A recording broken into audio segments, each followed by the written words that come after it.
Hello, everybody. Welcome to the next session of the Mariguard Mercenaries. Before we dive into tonight's session, let's go ahead and give one of our players an opportunity for a point of inspiration by giving us a recap of what happened last time. Emily, you volunteered to do so, so by all means, take it away. Sure have. Session 29. Things are still awkward as we open the session. Captain Naga directs us to tie things down. In advance of a coming storm, Spring avoids Renata and Renata keeps her eyes down. Below deck, Aaron feels this weird twinge in his back that might be from Velisco's curse, and asks Turn about it, and Turn is not forthcoming. But then every movement, when he goes up to kind of tie stuff down, every movement is like a muscle ache. It feels like kind of a fever ache. He's distracted. He doesn't do a great job tying the knots. So Nines follows after him and is redoing his work. Um, specifically when the second sun Tiras sets, immediately a wave that feels kind of targeted comes after our boat and casts Spring and Renata into the drink. Renata overextends herself immediately to pass an athletics check so she can keep swimming and sort of orient herself in the direction of the boat, but she takes 14 points of necrotic damage doing it. The wave also takes the rudder, but the ship will still go pretty faster than we can move. So Spring takes her first action to put her hood up and start swimming with her 60-foot swim speed. Everyone on the boat is prone, but they had a chance to get up first. Aaron shows great character growth by not immediately jumping into the water, and instead looks over the bow and kind of calls for Scythe. Arya performs an investigation check and sees Renata kind of clinging to the side of the ship like a barnacle, and notices little weft sparkle threads interspersed in the water.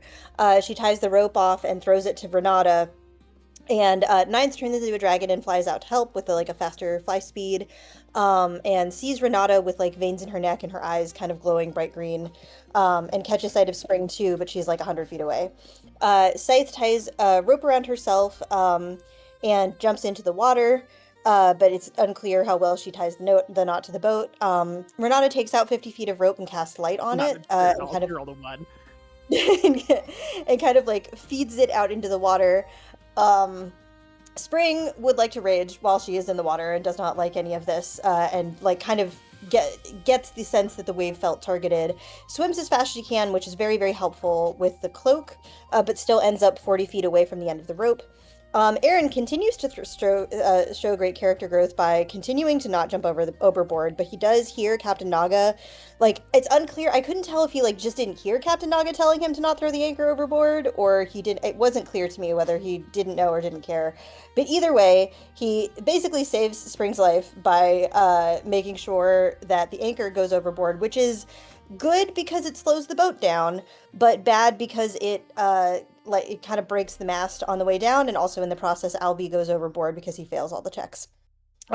Scythe immediately gets him and picks him up, and Spring kind of was able to catch up with the boat with her cloak because the boat wasn't moving anymore, and put a healing patch on him, but his wing is now broken.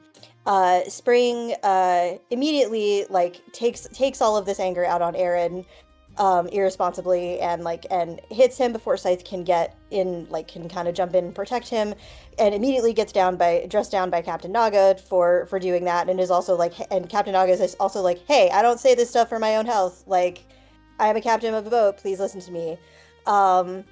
Scythe, there's an air of tension in the air. Aaron goes down below deck, and Scythe talks to Spring and says that she understands how rage is difficult to handle, but you have to you have to let it go or it will consume you, and also kind of reminds Spring that she is protecting a whole group and that includes her. And Spring kind of talks about how she feels out of control and none of this makes any sense, and it's frustrating to feel at odds with the group, but also seems to acknowledge a little bit well, that was the wrong thing to do, and that it sucks that I did that, and also kind of leads from this place of well, I guess you don't want me to be in the group anymore. And also, Scythe points out hey, I was actually the one that was jumping off the boat again, which was maybe not a good idea, so if you should have raged at anyone, rage at me. And she also kind of points out that hey, Aaron was trying to save your life and ended up doing that, so maybe ease off on him. In a hilarious side conversation, Arya asks if Nines is damaged, and Nines shakes his head. It was a great moment. Um, Aaron and Renata kind of talk below deck, and so Aaron like kind of finally gets his wish in terms of like talking, or I guess Renata finally gets her wish in terms of talking to Aaron, but like Aaron is in a very self-hating place, and talks about how he feels defective. And Renata tells him a story about how like she really hurt her first friend and like saved her life, capturing her off of the, like she was gonna fall off the side of some stairs, and she didn't do that, but she broke her arm. And then like all of their visits were supervised. And Aaron sort of responds, I think for the first time that we've seen in this campaign, like directly, he kind of acknowledges that like he used to do the wrong thing for a lot of the time and he was very, very good at it. But now that he's doing the right thing, he keeps fucking up all over the place and he feels even worse about it. And he's like trying to do good, but it's not working out. And the only person that he feels like okay next to is Scythe, who is a robot that like can't like look at him in shame and derision. And also he kind of mentions that like Turn said that he's gonna have to make some choices, maybe about Renata and maybe about himself, and he's worried he's gonna die. And please just leave me alone. So he's not doing well right now, you guys. Um, Watches proceed, and Renata talks to Scythe about what it's like to be a forge, and is sort of thinking about becoming one herself, so she doesn't have to always deal with being in pain. And Scythe like encourages it and says that like I don't like it because I'm like I'm angry about having been murdered, but I'm sort of a weird exception, and I don't think being forged is like a problem, and touching people wouldn't be a problem. And Renata says that she's thinking about maybe asking Spring, but isn't sure about that now. And Scythe points out that like asking for a favor would give her bring Spring a way to like take control, and also she always needs money. Nines tries to talk to Spring and get her to open up with limited success. She successfully lies to him at first and like convinces him that she did a horrible crime and that's why she joined the Mariguard, but then later kind of admits like, hey, I joined because I need to make money and my family's in debt and like those are the primary people that I care about. And she kind of like says that she is not nice or good and like mentions everyone else on the team in terms of being nice and good except for Arya because that's Arya's private business. Um, and she seems kind of wary of Nines and his insistence that he just wants her to be herself. But Nines explains, like, hey, I'm bound for the Hells anyway to fight a war that I know nothing about. And they talk a little bit about the Hells, and Spring suggests that maybe he should say something like tell Aaron about the Hells. But like it becomes clear that Nines doesn't actually really know that much about the Hells, which is interesting. Um, and they talk a little bit about Ceres and this idea of like trusting your own two hands and what they can do more than the gods or more than like demons or other things. On Morning Watch, Arya encounters a ghost, I think named Raleigh. I wasn't sure if I got his name right.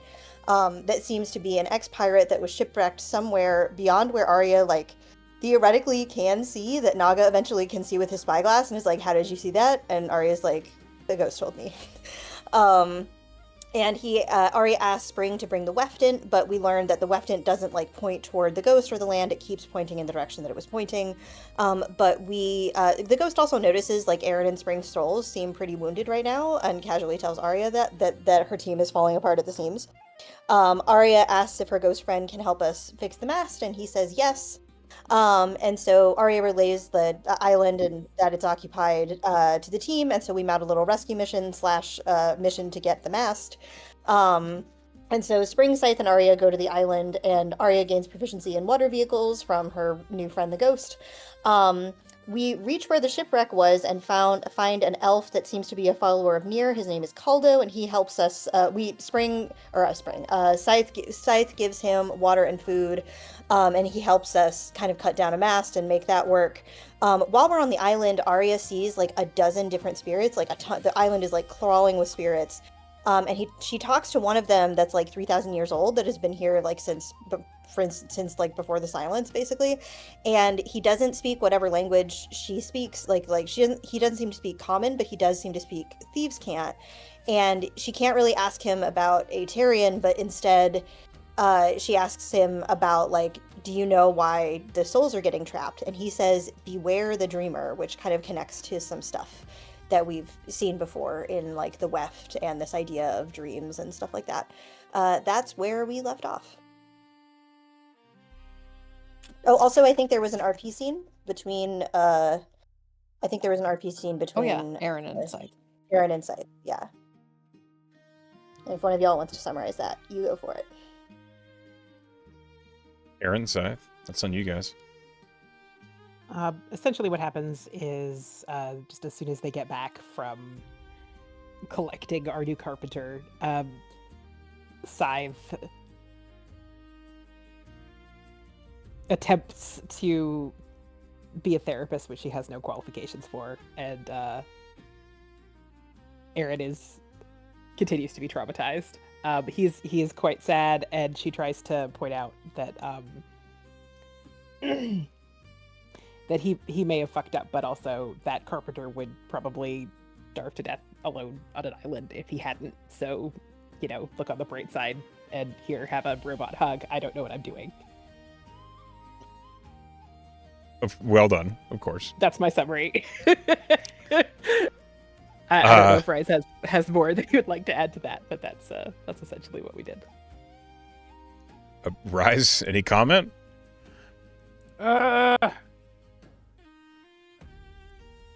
No, that seems about right. Okay. Also, I should probably get to my computer. Probably, yes. I don't mean to imply anything, but we're about to play D&D. I was in the kitchen, okay? I'm on the way. I understand. Well, he completes the voyage to his kitchen. Let me go ahead and pull you guys to the splash of the Water Witch. You guys are returning to the ship with Caldo, this wood elf who is a carpenter, is very slight of build, and he has been shipwrecked on a deserted tiny little island in the middle of Kylus Bay for a very long time. As the little dinghy, the rowboat, you guys are hauling up to the wounded Water Witch, arrives, Captain Naga leans over the side of the ship, casting rope down. Who's the newcomer? He's looking at Scythe, who is the one who kind of led this voyage, though Arya, he doesn't really know who he's talking to. He's kind of looking between all of you. He's looking at us like, well, you've brought a rando back from this island. Okay. Another one. Scythe goes, we found him. He carpents. Carpenter, that's fantastic news. What do you mean you found him? He's looking at you, Arya. Yeah, Scythe just points at the island like this is a remotely helpful thing to do at this point. Like, it was over there. How did you know he was there?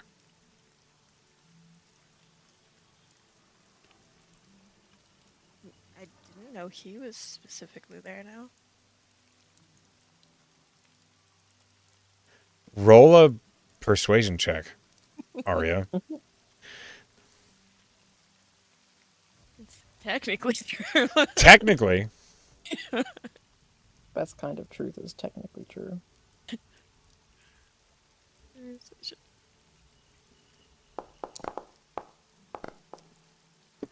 13. Captain Naga looks out of his peripheral vision at the broken ass mast, and then down at Caldo, who's very slight and thin and clearly gaunt, and he's got his carpenter's tools in the leather wrap under his arm, and he's looking up just hopefully, and Naga looks back at you, Arya, and you can kind of, anybody with a decent insight can see Naga is not satisfied with that, but he's not going to push it now. And then he looks over at the crew that's still on the boat, so Nine and Oberon, Oberon, yeah, and Albie, and he just says, haul him up. And he goes up back towards the helm. The ropes are lowered to be hooked into the loops on each corner of the dinghy, and you guys can begin ascending back up to the deck with the rowboat.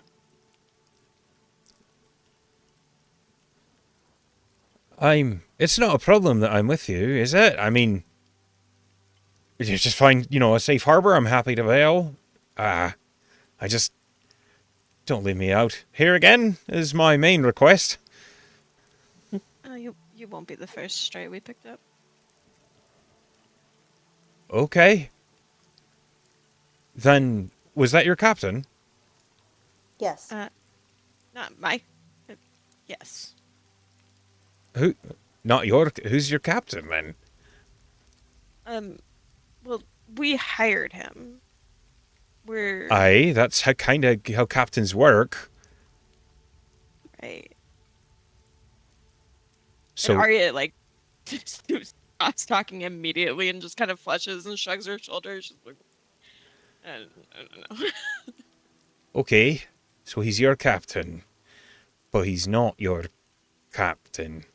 I'm not going to ask any more questions. Who am I here to question my place? That's fine.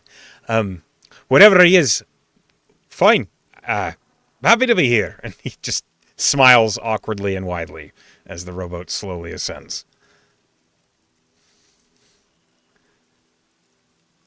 I think Renata at this point would kind of like lean over. Or are they on the deck? They're about to be. They're like a couple feet down. It's slowly climbing from the winch. She'd look at this new person and be like, "Do you need any healing? The last stray we picked up did." Oh, no, I'm just very hungry. I'm I think thirsty. we can manage that. She'll go to the galley and bring back some food for him. Oh, you're kind. Thank you. As you're leaving. And then he sees the broken mast and... Whoa, y'all did quite a number on that one. Split at the bottom. Okay. I'm not a carpentry expert, but if you would like help, I would like to help, and I would also like to learn.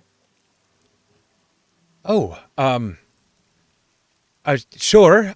Just let me get some food in me. I've got the shakes. I can't really... Whenever, when you're ready and fed and stuff. I just need maybe an hour to recuperate with a solid meal. I'll be good. And yeah, I'll show you what I know. Thank you. You certainly seem kitted for bear, he says as he looks at everything on you. I am sorry to report that we are not heading for a safe harbor soon. We are mercenaries on a mission. Oh, I get it. It's fine. My future is infinitely better looking than it was yesterday. So wherever it is, as long as it's not on that island, I'm happy to be there. Spring, opens her mouth as if she wants to say something and then closes it again. Right. And then, kind of awkwardly departs, I think, because she's like, I don't know how to handle this conversation either. Kala looks at you leaving, and anybody that can see him, he's like, am I saying something wrong to everybody? Yeah, No, it's just a weird time to join this ship. All our nice people, social people, are in weird places right now. So they get Spring and Arya. So. Yeah. Okay. So I he think Side stopped off to go bother Erin because that's sort of the timeline of when our RP was. So she Sure. stopped off. Okay. So Renata, you return from the galley and you give Caldo food and water. Yes. Which he basically sits on a barrel and is very contentedly but very slowly eating it.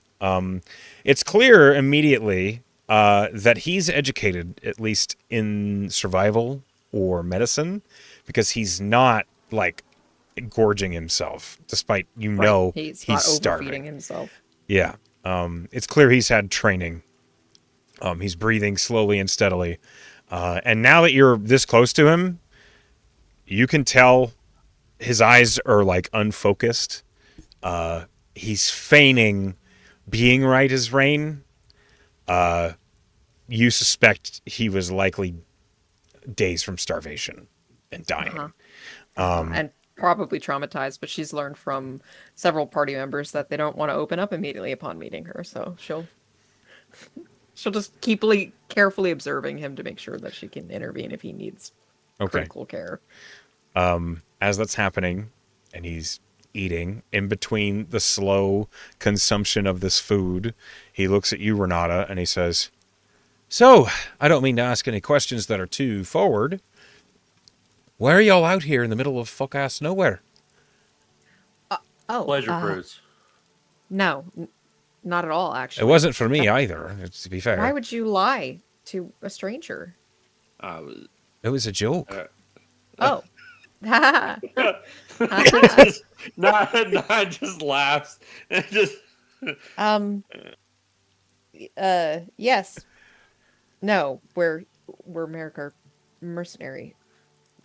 I could see that. He like points at the big M on your shoulder from the armor. Well, I can't get into too many details about That's fine. what we're getting paid for, but it involves seafaring. I see that. So that's basically it. Consider all my questions answered. I'll not ask any more. Good man. Sorry, did we get your name? Did I get your name? I don't think so. Sorry. I'm Caldo. Caldo Forenzia. It's a pleasure. yeah, I'm gonna call you Cal. Is that all right? That's fine. Can I call you Red? All right. You can call me 9. He like looks at you. Why? I think he has 9 fingers and toes. I don't know. That's been my working theory. All right, let's see him. Which one's gone? He does the missing finger trick where he just kind of pulls it away. You know? His Whoa. thumb. Yeah. You see he like burps, like trying to hold back, throwing up. And he's like, Ew. nope, that wasn't it. You're that. Excuse me. Yeah. All right. It shows. I don't have a missing finger or toe or whatever. Why are you 9? No, it's a nickname that just kind of stuck with me as a child. You see he's like looking for a tattoo or something that explains 9. He just looks at himself and he points to his horns. Do you have 9 horns? Right. No, 9 hells. Oh, that's a little racist, isn't it? Kids are mean, and I just owned it. That's all. You can stop owning it whenever you like. Kind of. I like it. That's fine. All right. The last person who called me knife here got punched in the face, but I guess I could own that too. Knife ear. That was Pen. That was not Renata. He is a full-blown wood elf, so he does have very prominent ears. Is he obviously Tridonian?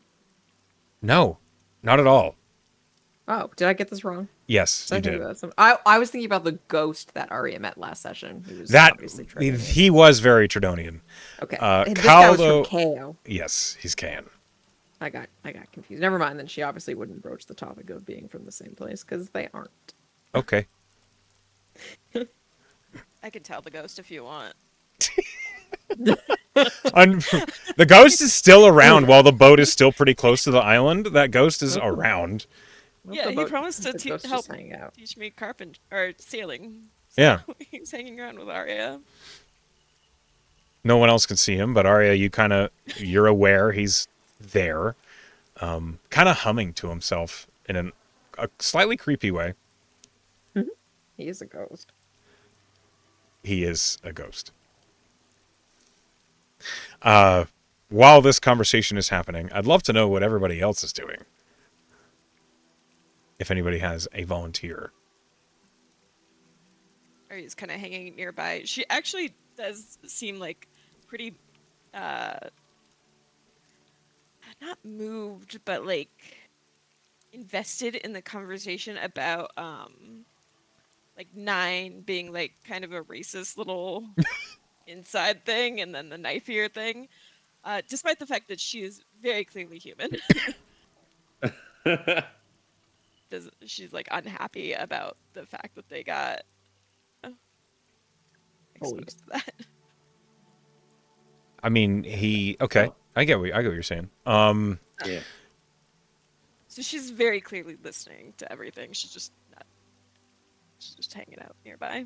Okay. What is Scythe and Aaron doing? You're going off having that RP? Yeah, I think I just think timeline wise, I think that's where we are. So, I mean, we could pick up there or not, but I think that's just what was happening. Okay. Spring, is there anything you're doing while you're waiting for him to recover before you can start training on carpentry? Um, yeah, I think that she's trying to find something to do with her hands. I think she asked Naga like to help clean stuff up. Like she wants to be she's buzzy with energy. She wants to be doing something. Okay. Naga would see you fidgety and say, "We need to re-wax the hull where the sudden stop damaged a lot of boards. So You got it.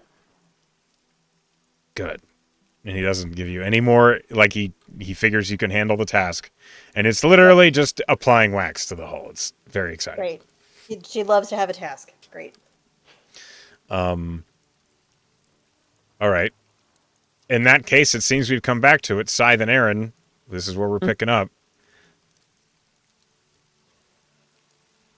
Okay. Let me get Yeah, I literally gotta pull the RP up and stuff. to remember where the hell we were. Yeah. Exactly. Sorry, just 1 second. I know what we were doing. I just don't quite Yeah, remember. I know it's a surprise that I've come to you to ask you to play D&D. I know.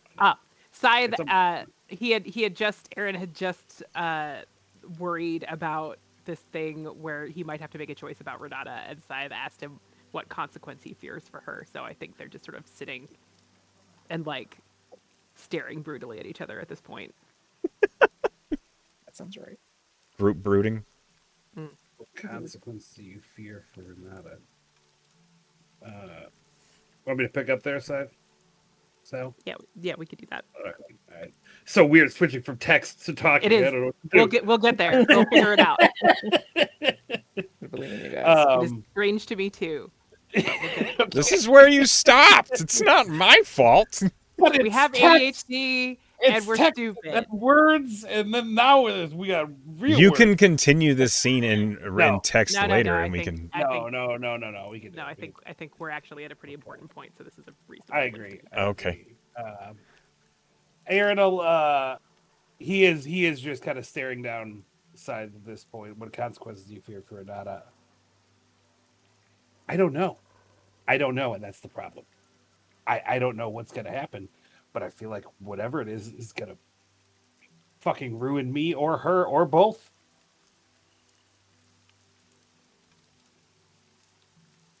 Well,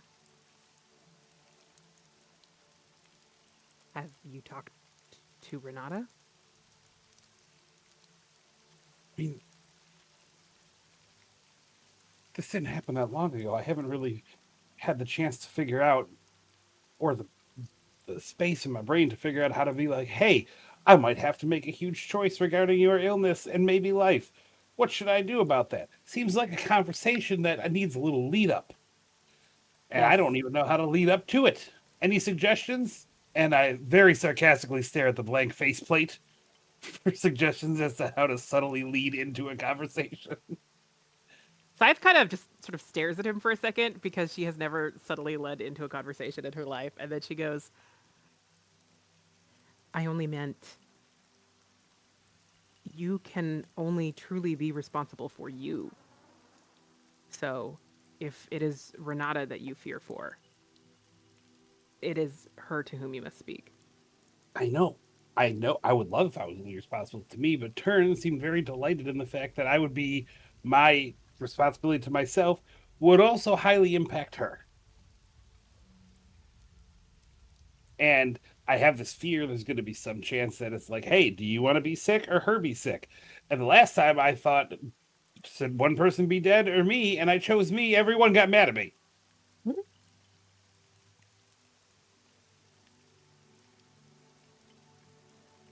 Yes. Because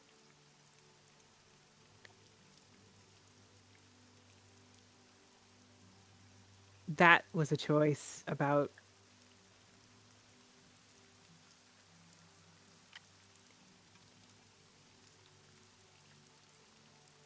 undervaluing yourself.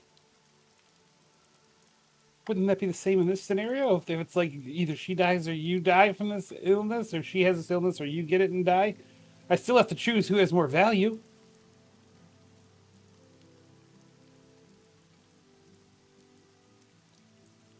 I don't have a good answer for this. Yeah, I know, because I don't think there is one. And I guarantee whatever one I pick, wrong. It's going to be fucking wrong. But I will tell you that part of the reason I was angry when you chose my life over yours is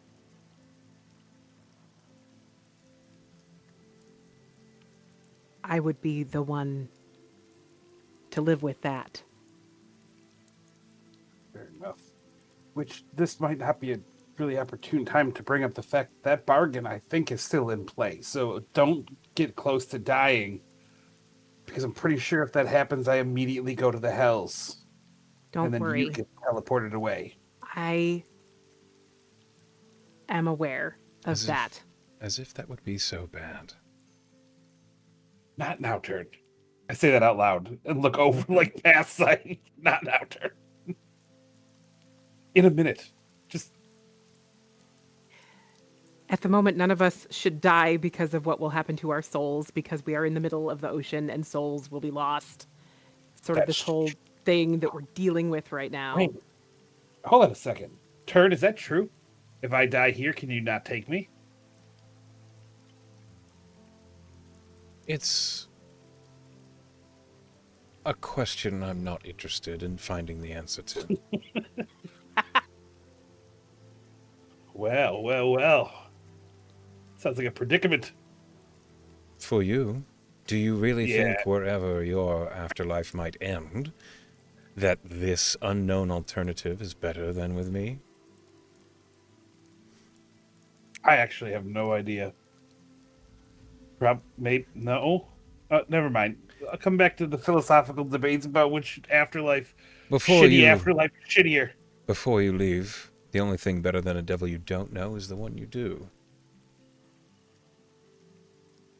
Is that really true, though? I think so. Because aren't there like devils that are just way worse than you? And like, Oh, I don't, yes. Oh, I don't yes. know them. So you're. Oh wait, no wait. That makes your statement true. I can't. You're at. I can barely think. Hold, please. Aaron. Aaron, is steam coming out of your ears right now? Yeah. No. By the way, I've been saying all of that out loud. Yeah. In front Sides of is just kind of watching him looking puzzled and like, Aaron, What? are you with me? Oh yeah. Yes. No. Yes. I'm just more anxious now. I'm not even sad anymore. Now I'm just anxious. Do you want to hit something? No. Actually, no. I'm not angry. Okay. I'm anxious. I'm sorry, I can't differentiate between those two feelings. So you see, like when you fuck up so much, and now I'm sitting here and I'm afraid, like if I step wrong, I'm gonna like break a board, and Spring is gonna like just come out of nowhere and slap me in the face again or something. That's an extreme example, but seems weirdly plausible.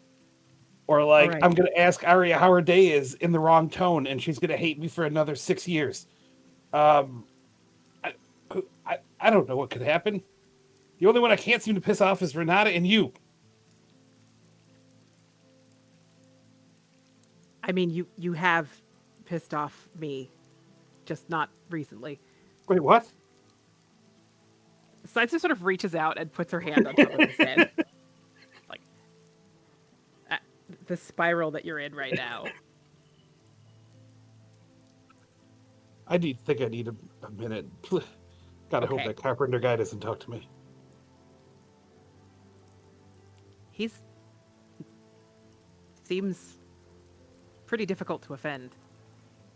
I'm not worried about that. Like, do I look like meetable right now? And like, I try to smile at you, but it clearly is just like the most anxious. Like, he's sweating, and there's no reason to be sweating. You do seem troubled. Yeah. Okay. Maybe I'll stay here. Yeah. Maybe air would be a good thing? Huh? Like, go stand by the rail and breathe and count waves or something. That's what I used to do with leaves. Okay. Sure. And Aaron immediately gets up and, like, with speed and determination of someone who just doesn't want to be feeling what they're feeling, is now aggressively staring over the deck. And if anybody can see his face, you can see him actively counting waves, trying to get it correct. I think everyone can see that. Yep. Okay. So Aaron emerges up on deck, and basically glares out at the ocean. That's happening. As that's happening, it's been a few minutes, and Caldo, who your rescuee, he's finished eating basically the hardtack and salt pork from the galley, and he's just slowly drinking fresh water. And he sees Aaron looking out over the waves. Is he all right? No. Oh. Arya like kind of works real curved eyebrow up at Spring at that. That's all she does though. You're just gonna know that, I suppose? Someone wanna... Wait, it's not my... not my ship, not my circus, not my monkeys. Sorry. Well, no, we can understand your curiosity. How long were you out on that island? 3 months, 14 That's- days, 7 hours, I think, maybe 20 minutes? That's a long time. Hey, it sure is. You start talking to yourself after a few days. Not that I didn't before. I don't think I've ever been truly alone like that.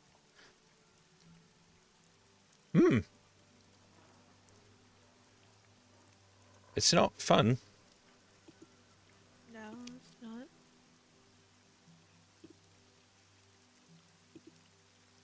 I mean, I was expecting Ari to be like, he wasn't alone. There was like 6 million ghosts. No, she. But yeah, he wasn't alone. He just didn't know that. Yeah. So, where are you all from? Take a wild guess. Hell. No. Oh, I tried. You said. Okay. You sound Saresian. You'd be right. Yeah. That doesn't tell me much, though. It's a big fucking place. All right. Southern region. Okay. All right. You? That's... all right. All I get is South Saresian. Okay. West KO. Oh, all right. I'm from Venetosa. I don't think I know. Marcellus. Oh! I would tell you my hometown, but you've probably never heard of it. And it doesn't exist anymore, so. Venetosa works. I'm rolling for him to see if he knows what the hell Venetosa is. Sounds like a very nice place. Doesn't. He has no idea. He's no fucking clue. She just nods. It is. Lovely place. Scythel, though, comes out now All right. with Bub. If you want a place, then if you've heard of it, a Little Hearth. Hang on. The name rings a bell. That's near the forest, right? With the big volcano and stuff? Yep, that's right. Mm-hmm. Is that why you're red? Because it's always hot. No. Born with it. Because it's always hot. Maybe. Uh-huh. He looks at you, Arya. Where are you from? Really like. I was stranded for a while once. Oh, I know what that's like. It is rough. I can say I'm not a fan and I never want it to happen again. Mine. The art mine of was- art. Go ahead. Sorry. I didn't come close to 3 months, but I was young at the time. I was only 13. Oh, that's terrible. I can't imagine being stuck Made it, alone though. for when I was a kid.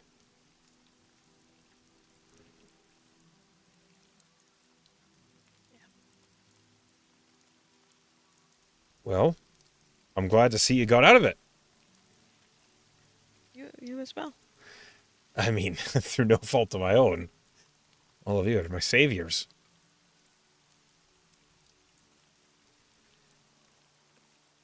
Right place, right time, I guess.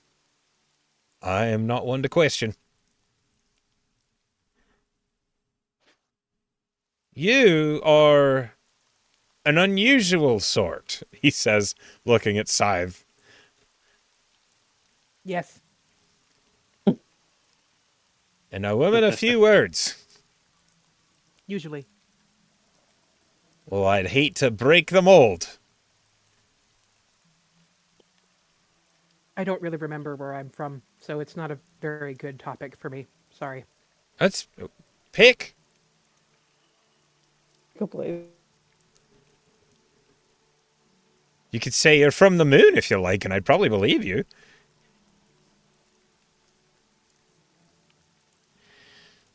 I suppose I could. Mostly I'm just from the Mariguard now. So you could say Ferrum.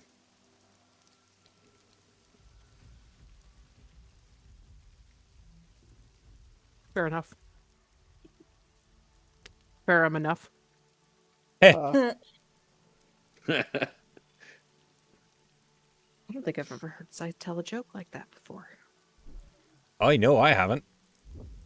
Yeah. I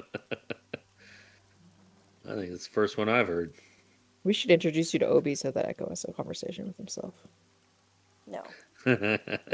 Oh, I'm here. DM's Bane. I've just been, hanging around. All right. So, KO, right? Yep. How'd you get your way all the way over here? Oh, I suppose I've had enough to drink. He just rattles the canteen of water. Just a really bad hangover, right? Yeah, that's exactly it. I was... Okay, so... Where do I start? Well, start with the drinking. That was a joke. I don't I know, actually like alcohol much. All right. Oh, that's a shame. You can have mine, if it's a problem. No, it's not a problem. Sound like the old squad. All right. I was part of a monastery in Lebruckport. I was recruited to join a mercenary ship. We were then roped into the old bish bash bosh of, along the border. We were part of the first blockade just south of the Elven Lock. My ship, or rather, my old ship, was in an unfortunate place. Took a lot of cannon fire. I managed to bail. I I got aboard an old dinghy that was manned by Aurelian soldiers. Fortunately, because my little mercenary band was not wearing the Kayan uniforms, they did not kill me on sight, which is fantastic. I was aboard that little dinghy that had no oars and no sail for about a week. And we were cast about by storms for a lot of that time.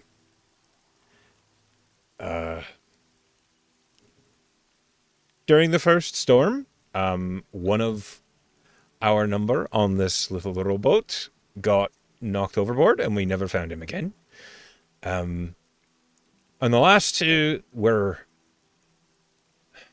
they were arguing with each other a lot. And when I say arguing, I mean they were fighting tooth and nail. And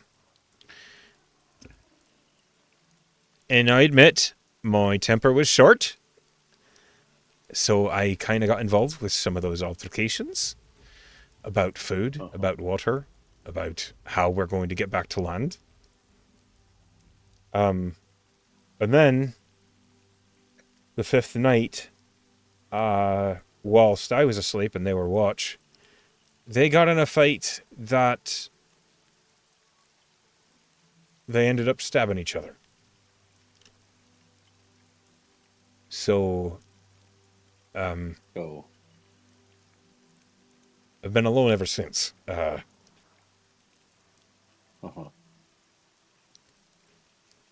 Floated on my own until just me, my tools, and my boat crashed on that miserable pile of sand that you found me on.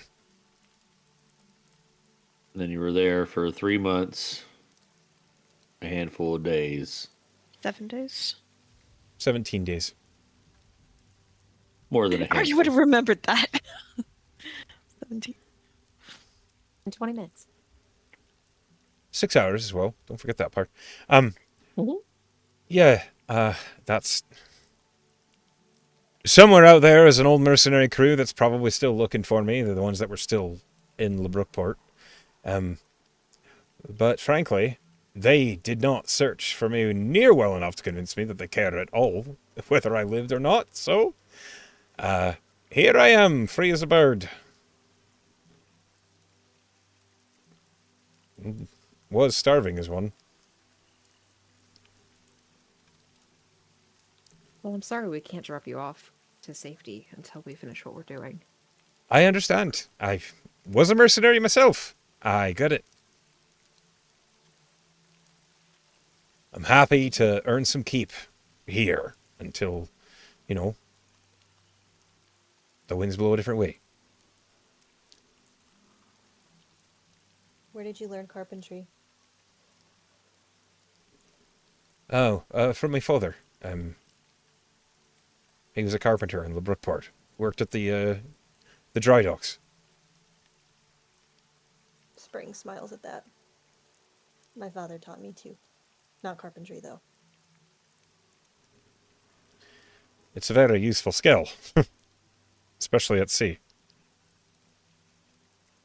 So I'm learning. I was going to say the same thing. I don't have any money. I have my tools. You're welcome to them for as much as passage will buy, and I'm happy to We work didn't my pick way. you up to rob you. I understand. I feel like a layabout if I'm not doing something to help earn my keep. You're helping us with labor. We need a mast that needs refitting. You're exactly what we need. Oh, that's very true. Yep. We got a mast that's fucking broken. How did that happen, by the way? Not think I've seen one broken quite like that. I thought maybe a cannonball or some sort of shelling happened to it, but nope, that seems to Well- have split down the middle. Anchor. Long story short, yep. We were going full mast, full wind, and someone dropped the anchor. Oh, Uh huh. is that someone still part of your crew? Yep. He's not Renata having a kind very of good glares day. at 9. Oh well, I'm sure that's a thing they'll never do again. I'm sure it won't happen again. We aren't Can Aaron sailors. can Aaron hear this? 100%. By the way? Oh, I. Oh yeah. 100%. I mean, I mean, you're over on the rail, but you're not far away. I mean, it's he didn't drop it for no reason. We had 2 crew go overboard. We're kind of. Exactly, Very I was true. one of them. I mean, we are mercenaries, so we are obviously on. There's danger here. We're being pursued. Okay. So, I don't mean to assume anything. And he kind of glances at the captain up on the helm, and at Oberon, and then at the rest of you. You all don't really have your sea legs about you, do you? Most of us Not aren't one bit. really sailors. Actually, none of us are sailors. He nods, and you see just a small little smile like creep up onto his mouth. This is a hell of a job you've got yourselves into, isn't it? Well, Mariguard assigns. Sure. Fortunately for you. Oh, I'm not. I don't want that to sound like a complaint. I don't have but one.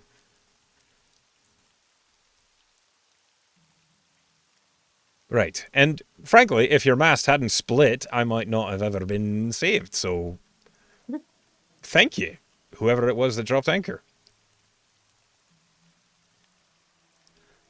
Well, yes, you're welcome.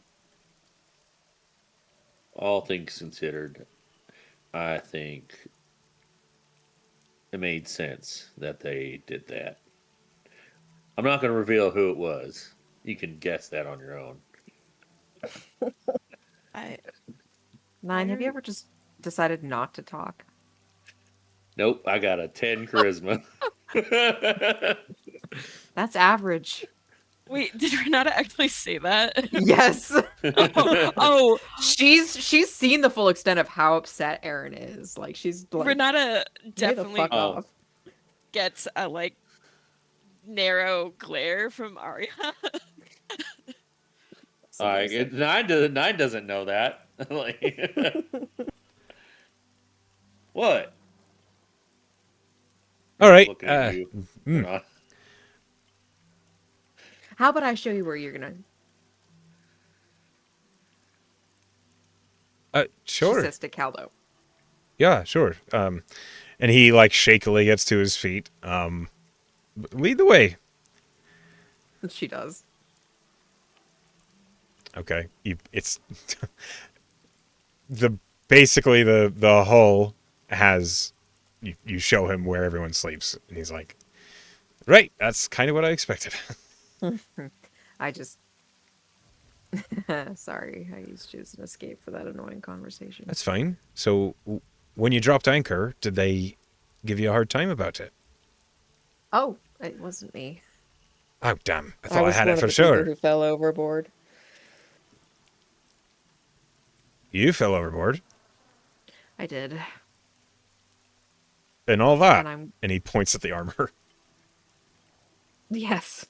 So I'm grateful the ship stopped so we could get back on. Aye, makes sense. In the future, you throw buoys or, life rounds out to those that are in the water, and you bring the ship hard to starboard or larboard. That way you I think don't. you're just making up words now. Bird. He blinks. Starboard is definitely made up. It's left and right. Yep. Larboard is left, starboard is right. I don't think that's right. He looks at you. All right. What do I know? Okay. I think I'm gonna go help. With fair. the mast. You're right. I don't know why I took a. Let's go back up. I'll show you how to get back up. We're on the stairs right now. Oh, follow me. There. Okay, so Caldo and Rona leave for like 30 seconds. And that 30 seconds, 9 turns to Arya and says, "What's wrong with her?" Arya says, I don't know, but she's really fucking rude. That was rude. Arya has a thing about people being told to shut up. That's- Okay. In that brief because moment. the deck. Yeah. Right. Been here before. Cool. Fantastic. I'm afraid I don't have a whole lot of my strength. But if we can get that log that we, pruned and hewn up onto the deck, we can start lining it up to replace the mast with. Where's it at? The water. Is it tied to anything? The boat. Right. All right. So You can take it up as a dragon, right? I could. We do You have- you could use the crane. Don't hurt yourself. And he points at the crane over the cargo hold that's clearly folded up, like right. I know we had a crane. the tool that you use. I did I not think know Arya that we just had likes a to see the crane. dragon. This whole time. It is the same Muscles. crane that lowered the diving bell. It's been there the whole time. I promise. All right. Are you guys sure? Have you guys seen that before? Up on the helm, Naga's just rubbing his face. Yes, use the crane. All right. The winch is that crank handle there. Yep. I got it. Righty tighty, right? To bring it up. One way will work, the other way won't. All right. He totally turns it the wrong way first. Oh shit. Just rope All starts right. to loosen and begin to drape off the winch. Ah! Right. Relatable. I got it. Other way. Got it. All right. It's a good thing you're not in a hurry. Oh, we are. We are totally sailors. Can you tell? Aye. All right. You've heard the word larboard before, right? I haven't heard of any. What's a boat? Okay. Is this something that I know? Can I Roll a history check. Oh, natural 20. 28. Yeah, larboard means from when you're looking down from the back of the ship to the front, from prow to stern, or rather from stern to prow. Larboard is left, starboard is right. Larboard is Where's left. Morton? It's the same. No, this is out of character. It's What is it means port? the same. Port is also left. In reality, Okay. larboard is left and towards the back of the ship, and port is straight left. I need that sailing for dummies that Travis had. Yeah, I think he asked that question, and he asked that question in the spring just because she nat 20'd it. Is just like she just explains exactly all of that, like deadpan, while she's like helping with the winch to get the new Okay. mast. So then with that natural 20 on history, larboard is like an archaic term for port. It's like old school interesting. sailor way of saying Oh my god, he's a port. ghost too. Okay, and he's an elf, right? He is an elf. God, he's old. Okay. And Okay, a so Spring's He's dad is old. also a very old elf. Yeah. And so she nods, and she looks over and she goes, "They're more likely to be familiar with port, I think. How long have you been a sailor?" Oh, a while. How many hundreds of years? No, we don't have to get into personal details. Okay. My dad is also an elf. You're using a more archaic term than they may know. All right. Still, it's a little intimate, doesn't it? We're not sailors, but we are happy to learn. I'm happy to show you at least some of the basics. So long as we don't start talking about personal histories, Apologies. it's fine. It It was more to show my comrades are not used to perhaps not as used to as long-lived beings the way that I am. He nods, he points, and he says, "That's left." Arya's gonna look to her ghost. He's right, his left. I mean, He's right. Do you have another term that I could say that might be sound Even smart? no, Rob, it was new to me. Good. Whew, that makes me feel better. You know, usually when I try to determine my right from my left, I hold up two L's and I just read them in front of my face. Do you ever forget which is the right face and L? No, it usually I can read good.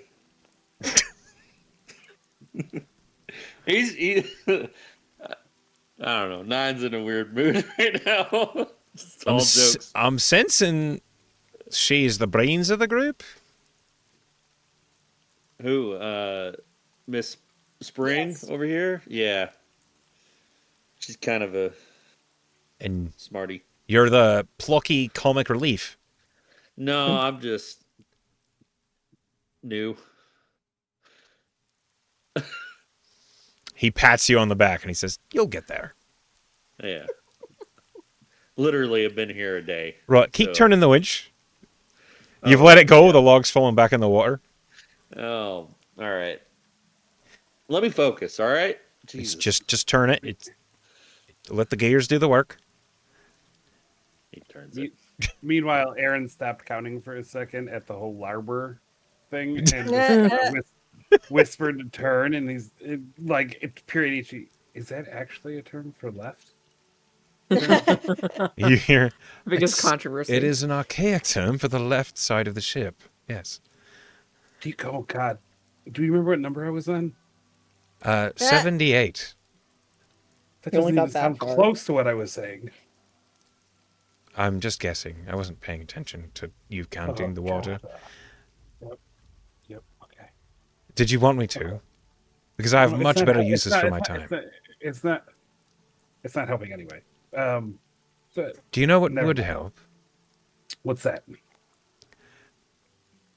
If you acknowledged that you cared for these people in a way that you weren't ashamed of it. Ashamed of? I don't. Why do I seem ashamed that I care for these people? It seems as though you are embarrassed to admit it. At least, maybe to me? No, I care for all of them. That's why I feel like such shit. I feel like Spring's like the dad I'll never make happy. Is that really... Metaphorically. Sort of. I do recall you had some issues with your father. Yeah, I did. And I mean, there's similarities. A couple. Do you think her dissatisfaction with you is your problem or hers?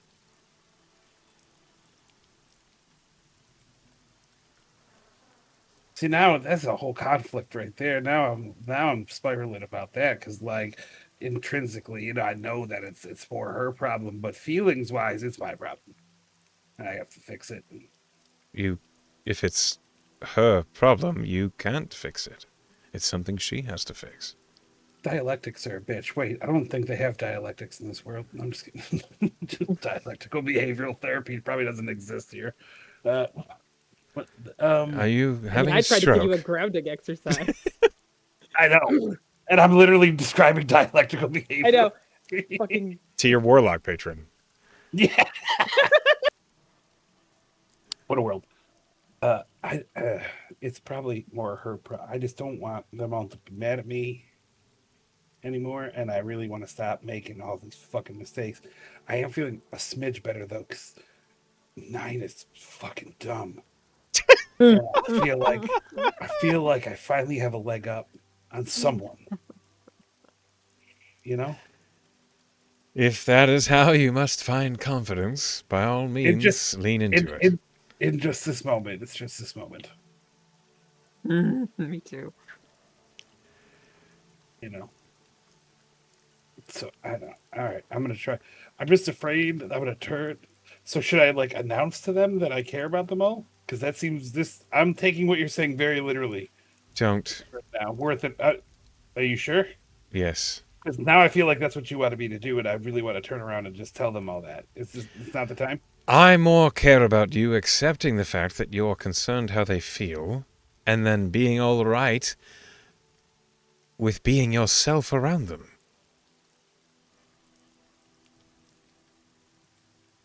That's maybe we'll get there. Do you think? Oh, I should get drunk. Why would that help?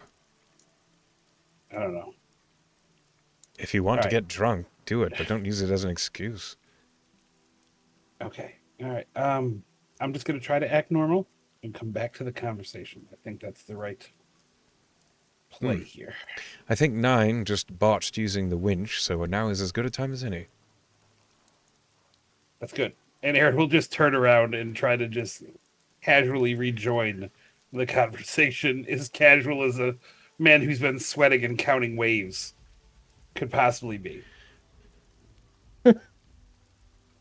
Okay, as you walk up, Caldo is like this little elf. He's maybe 5'8", 5'7", is watching 9 operate the crane winch, and you hear the sound of rope slowly spooling. The log is scraping along the hole on the outside, which, Spring, you know you just re-waxed that, which is, it is what it is. Oh, she winces, but it's fine. As Aaron approaches, Caldo looks up and says, "Hey, I don't believe we met. Yep, I'm Aaron. It's a pleasure. I'm I Caldo." I dropped the anchor. Oh, it was you. Yep, You did a hell of a number. He did I it to did. save me.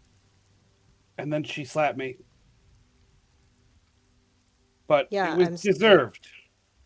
No, it wasn't. I should not have raised my hand to you. I was angry, and I'm sorry. I appreciate that, but I did make a mistake. I did screw up. Aaron, you didn't know you were panicking. Not everyone is an artificer. That's true. I don't even know how you do what you do. No, I don't know how you do what you do. So, A pact with the devil. I mean, I know that part. Yeah. But you have like a skill. Like I just signed my soul over. That's a skill. You can talk to people. That's a skill. I don't think a devil would want someone that couldn't talk to people. Certainly not. Fair enough. I guess. I'll try to make better choices. Thank you for prioritizing my life over this mast. Well, yeah, I will always do that. I can't say I'm going to apologize for that if the ship gets destroyed. No offense, Naga, but I'm if the not ship gets asking you. destroyed, I would I'm not save asking all of you it. to apologize. I am the Okay. one that's apologizing here. Okay? Yeah, I just get really uncomfortable with that because I feel like then I owe one, but I'm just going I to know. say yes. It's fine. It's fine. Okay. Do you want to help me learn how to fix it? Yes. Yes. Yes. And I'll go and just start doing whatever. I feel like I'm gonna be like the kid behind the dad holding the flashlight, but doing it wrong. What's Aaron's strength score? Not good. -1. Okay, 9. so it's a 9. Caldo looks at you, Aaron, and he says, I'm a little frail at the moment. I'm shaky and fatigued, but, any extra set of hands to help get the new mast in place will definitely come in handy. Okay. Renata, Yes. You want to help us lift a heavy thing? I would love to. Are you sure? Yes. Ronald We will haven't- come over and get like bend her knees. Okay. She's stronger than she looks. It would have to be. Sorry. Of course she is. Yeah, keep... He, like, awkwardly turns back to 9 and says, all right, keep pulling the log up, and it's nearly in position. He has been. It's moving The whole time. very slowly. Yeah. But it is now finally, like, over the deck. The process of lining the mast into position is going to be... Basically, it's a carpenter's tools role to get everything lined up. But first, the old mast has to be completely removed. So Spring, you're going to roll a dexterity check. And you can have advantage because you have Aldo's help. It's not terrible. 15 and 15 is better. Okay. 15 is enough to smoothly cut the mast off at the base. As it is happening, and it slowly begins to tip, Caldo basically shows you guys how to make a landfall for the mast to tip off and land safely without destroying anything on the boat. Mostly it catching itself by its own ropes. The process of unattaching all of the sail, the cross beams, the mizzen, everything off of the mast, and then getting it ready and attached to the new log takes fucking hours. This is tedious work. All of it is very slow. Through the process, I'm going to require 2 athletics checks. One from Spring and one from the team assisting in maneuvering it. So Renata and Aaron, roll me athletics. And Spring and... It's just you, Spring. Roll athletics. Oh, 25. 25. Okay. I Oh, rolled boy. a 24 Okay. athletics. Can I have Aaron, what the hell is cast that? Can I have cast enhance ability on Aaron to give him advantage? I'm afraid this duration of time is way too far That for makes this. total sense. With a 2, Aaron, you're kind of just in the way. He is the kid with the flashlight. He is. But you're not a detriment enough that it causes a problem. And you learn a couple things about readying a mast to become a new mast. See, you didn't roll an @1, which is what really matters here. The old mast is peeled away, dismantled. The parts are taken from it. The new mast has the new pieces attached to it. Now it's another dexterity check at advantage, Spring. Have such bad dexterity. I'm gonna inspire that so I can do it again. That's better. 15 and that's better. 17. 17. You get the new mast mounted just as night falls. It is not complete, but you can no longer see well enough up in the distant parts of the mast to line it up the way it needs to be. And as it's happening, Caldo says, all right, we don't want to push it. Let's go ahead and get rest, and daylight will get the rest of the mast attached and rigged up. But the brunt of the work is finished. Great. Roll me an intelligence check, Spring. 17. Mark 17 towards carpentry tools. Ooh.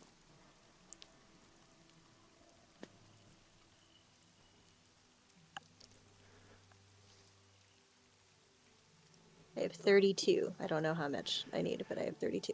Okay. Good to know.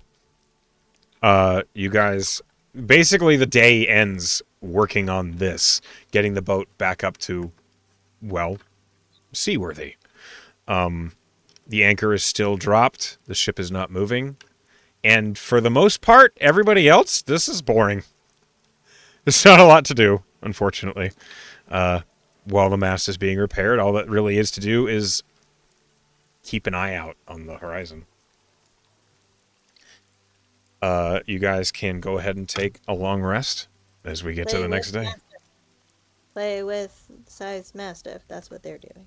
Yeah. Sure. Can I keep working towards the animal handling while the others are doing? Yeah, that? you can absolutely do that. Since you weren't assisting with the mast, you can Because I was absolutely doing work on that. nothing useful. Okay, cool. You're doing a useful thing. You're learning animal handling. I'm playing with Playing a a dog. Playing with a dog. Listen, Boof. you're also you're playing with the- re-regulating your nervous system that you don't have as a forged. Yeah. Echo should have rolled something for that. Yeah. Roll a wisdom check.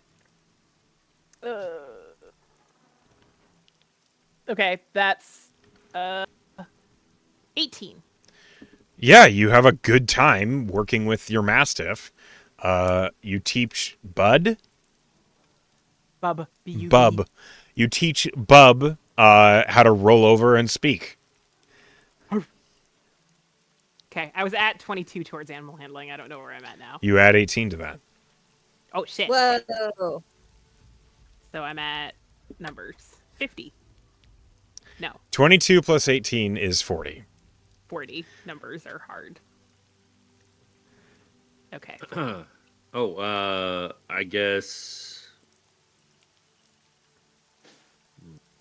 in the morning, water breathing gets cast on everybody, Oh, right. just in Okay. case. Okay. Up to 10 willing creatures. That's everybody on the boat. Okay. Can I ask a question about the night? How does because I know Aaron was feeling crappy from the whole thing with when he took on all of Renata's feelings, sensed everything through her. Is that still persisting, that shitty feeling to the next day? Like, If it lasts more than 4 hours, you should talk to your doctor. Roll. So when you wake up, roll a wisdom save.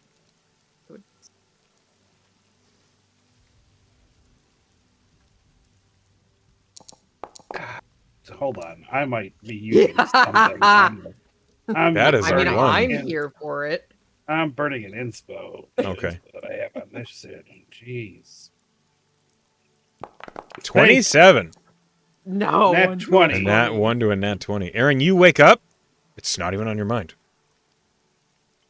So I physically feel You feel fine. okay. Okay. Rad. All right. Maybe I'm not dying. I mean,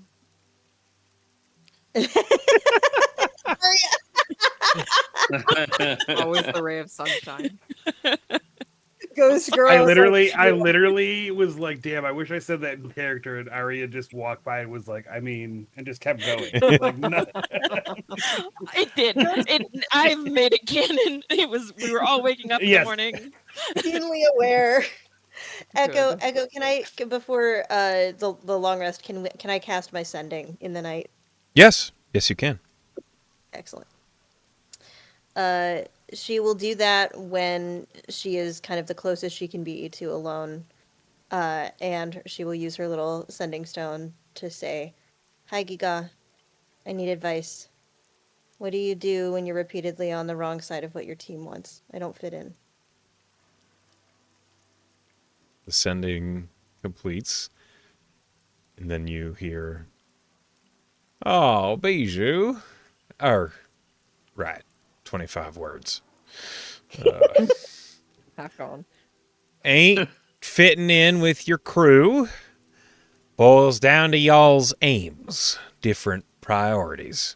Compromise. See where they're focused. Find common...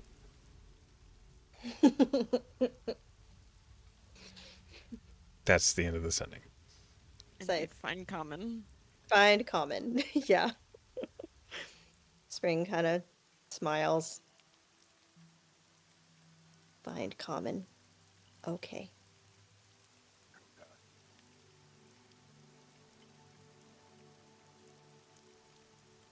Yeah, she's gonna, if she can, for I don't know if we're taking watches or not, but she'll just kind of chat with Caldo, because it is very clear anyone that has any insight whatsoever, it's like Spring is not generally very friendly with most people. She clearly is relaxed around this elf. And will chat with him and just sort of like talk about carpentry and stuff. Well, unfortunately, he's fucking Oh, he's unconscious. tired. That's true. He's tired because he. That's You a good can point. wake him up if you want, but No, she won't do that. okay. Yeah, he, like, when you guys start winding down, he basically finds one of the cots that Renata pointed out, and by the time you guys are getting ready for bed, he's snoring.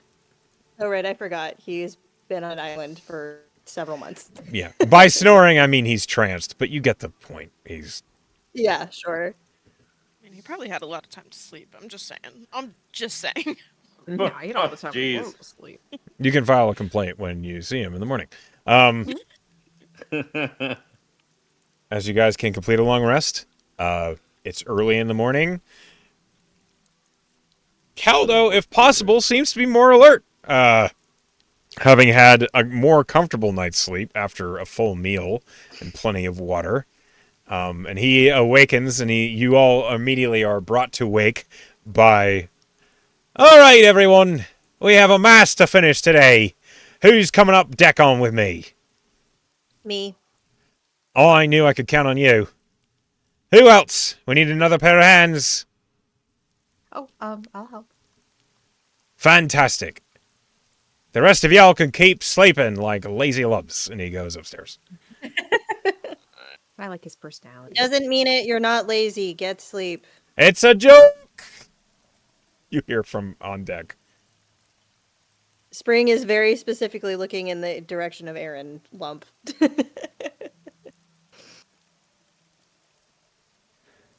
She will go up on deck. Okay. I will fall. Anybody want to take a lap of the area just to see if there's any danger about, since we're sitting ducks here? Anybody? Are you offering a flight? I am. Uh-oh. Yeah, I have good eyesight, I think. All right. Well, let's do it. Come on. Arya is not like she's trying to be contained. She's like, oh. Cute. She is so ready. She's so ready for this.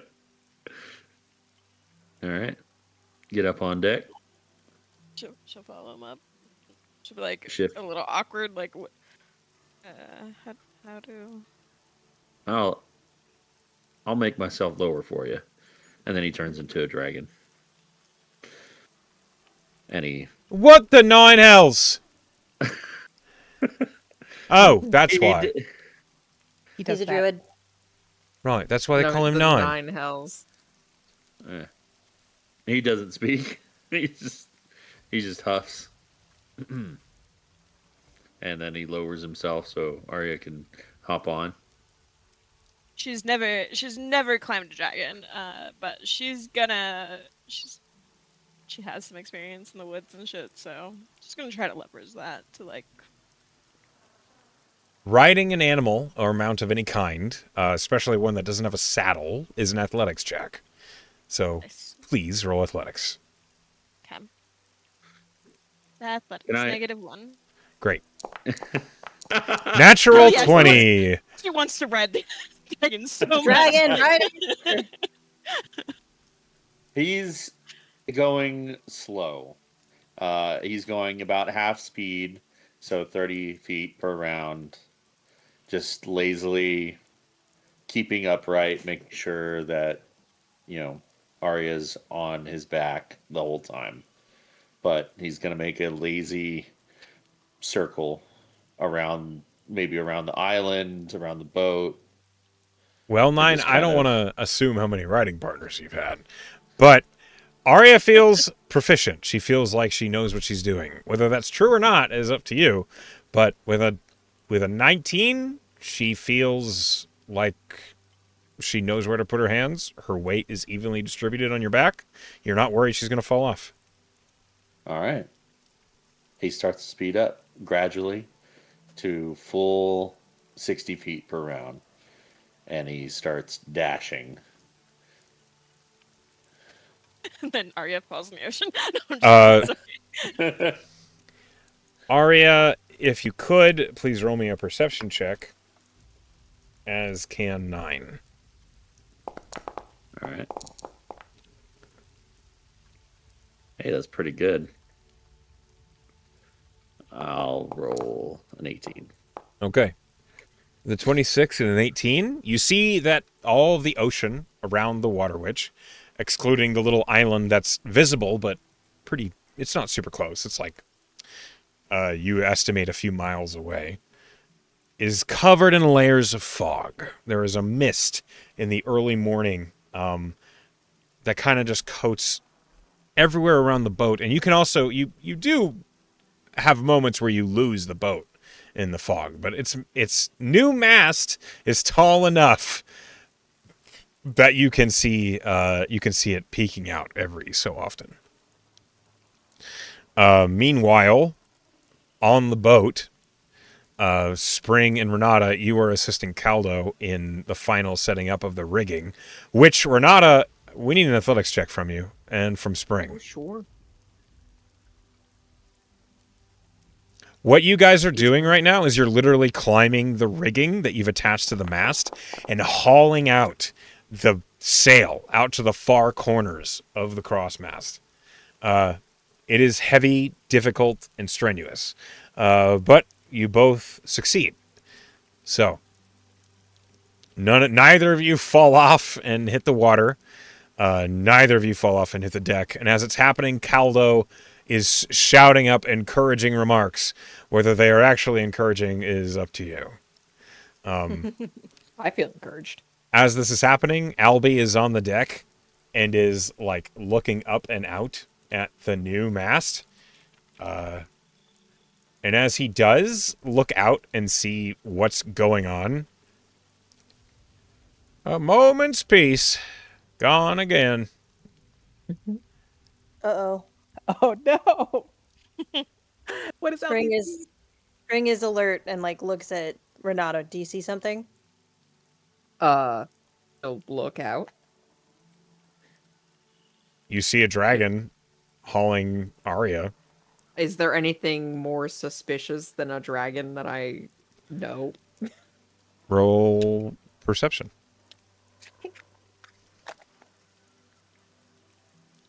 Not amazing. 15? No, not really. It's kind of foggy. You don't see I anything think else. so. I'd have a better time with the Captain Spyglass, but as far as I can tell, no.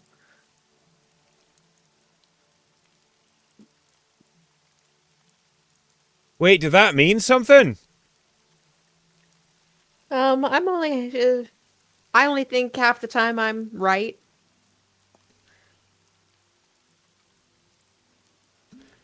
He turns to Albie and he says, "Did that mean something?" And Albie looks at him. "Ain't my ship, ain't my grave." What? The sail looks good. Tie it off where you're at. I assume that's what he means. If we're lucky, Okay. we die fast. What the? What? He's speaking common, but I don't know what he's saying. He's a Kenku. I Seth, know. like can turns repeat. around and looks for Erin while this is happening because she's having deja vu.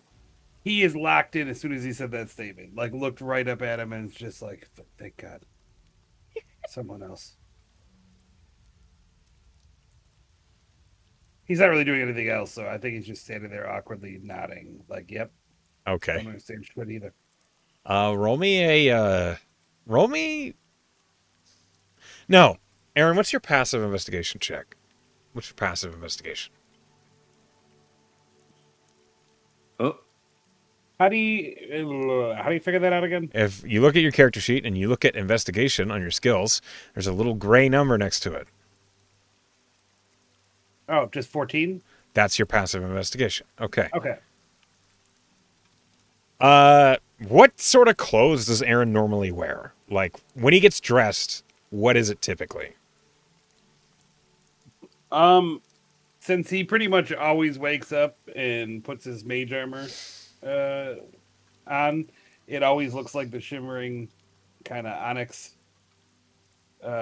long coat with like the slightly unbuttoned. Sure, but what is he actually wearing?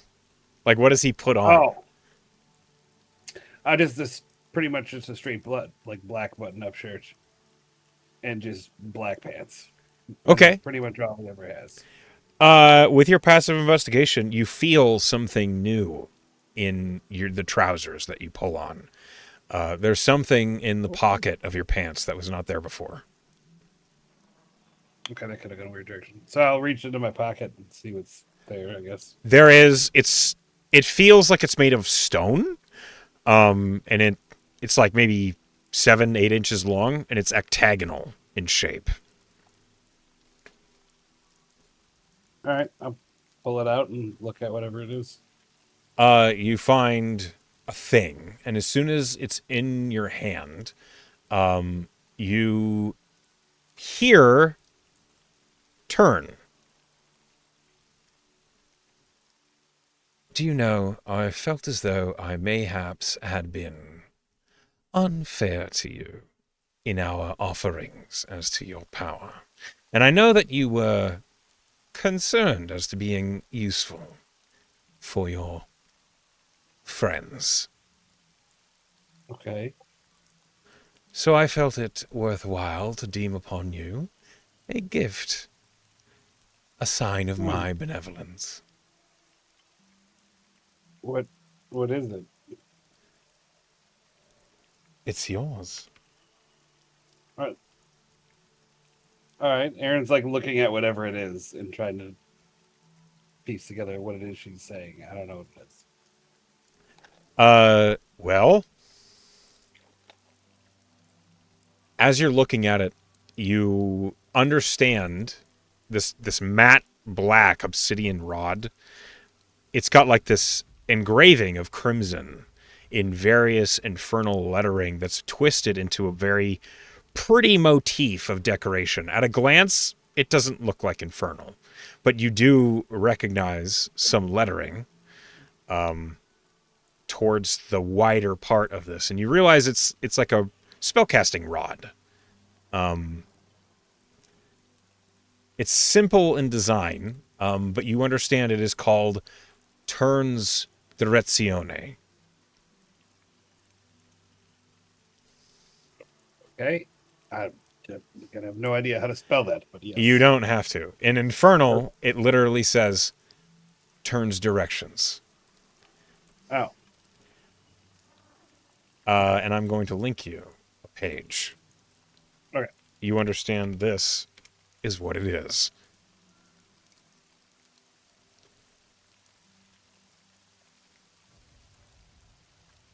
Oh, that's a cool thing.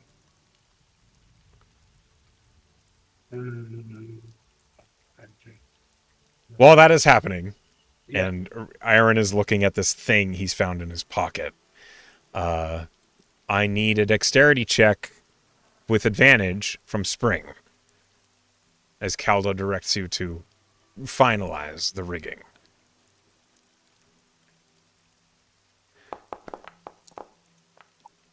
19 is great. 21 is even better. Yay! It is at about 8 o'clock in the morning that you repair the mast. The ship is back to being seaworthy. Can Spring also roll intelligence to get any more carpentry skills? You can, but it's because it's a much smaller period of time, the bonus is going to be much smaller. But go ahead and roll intelligence. 21. Okay, go ahead and add 7 to your carpentry skills. Yay, thank you. Yep. Arya, you atop 9's back, you don't see anything out here. Not really. And you feel like you got a pretty good look. Okay. She's gonna not say anything to 9. Um, he gets to decide when he wants to. That's fair. Yeah. As soon as the new mast kind of peeks through the fog, he'll spend another maybe 15, 30 minutes just zooming around just to extend it, and then he'll come down through the fog and land on the deck. You do that. As you land, the ship is... You hear the sounds of the anchor slowly being withdrawn. This of the winch pulling the chain up out of the water. And as soon as the anchor is maybe drawn to about halfway, the boat slowly begins to move as the sails, even though they're mostly shut, they start to catch wind, and the water witch begins to move. Everyone on deck! You hear Captain Naga call out. Scythe will head out onto the deck. Renata is already there. Yep. Arya's getting off a dragon, so Sure. She's Yep. pulling the dragon off. He'll kneel All down right. just to make it easier. Captain Naga is holding up the Weftant. And as he holds it back to flat to look at it, he says, "We are resuming course.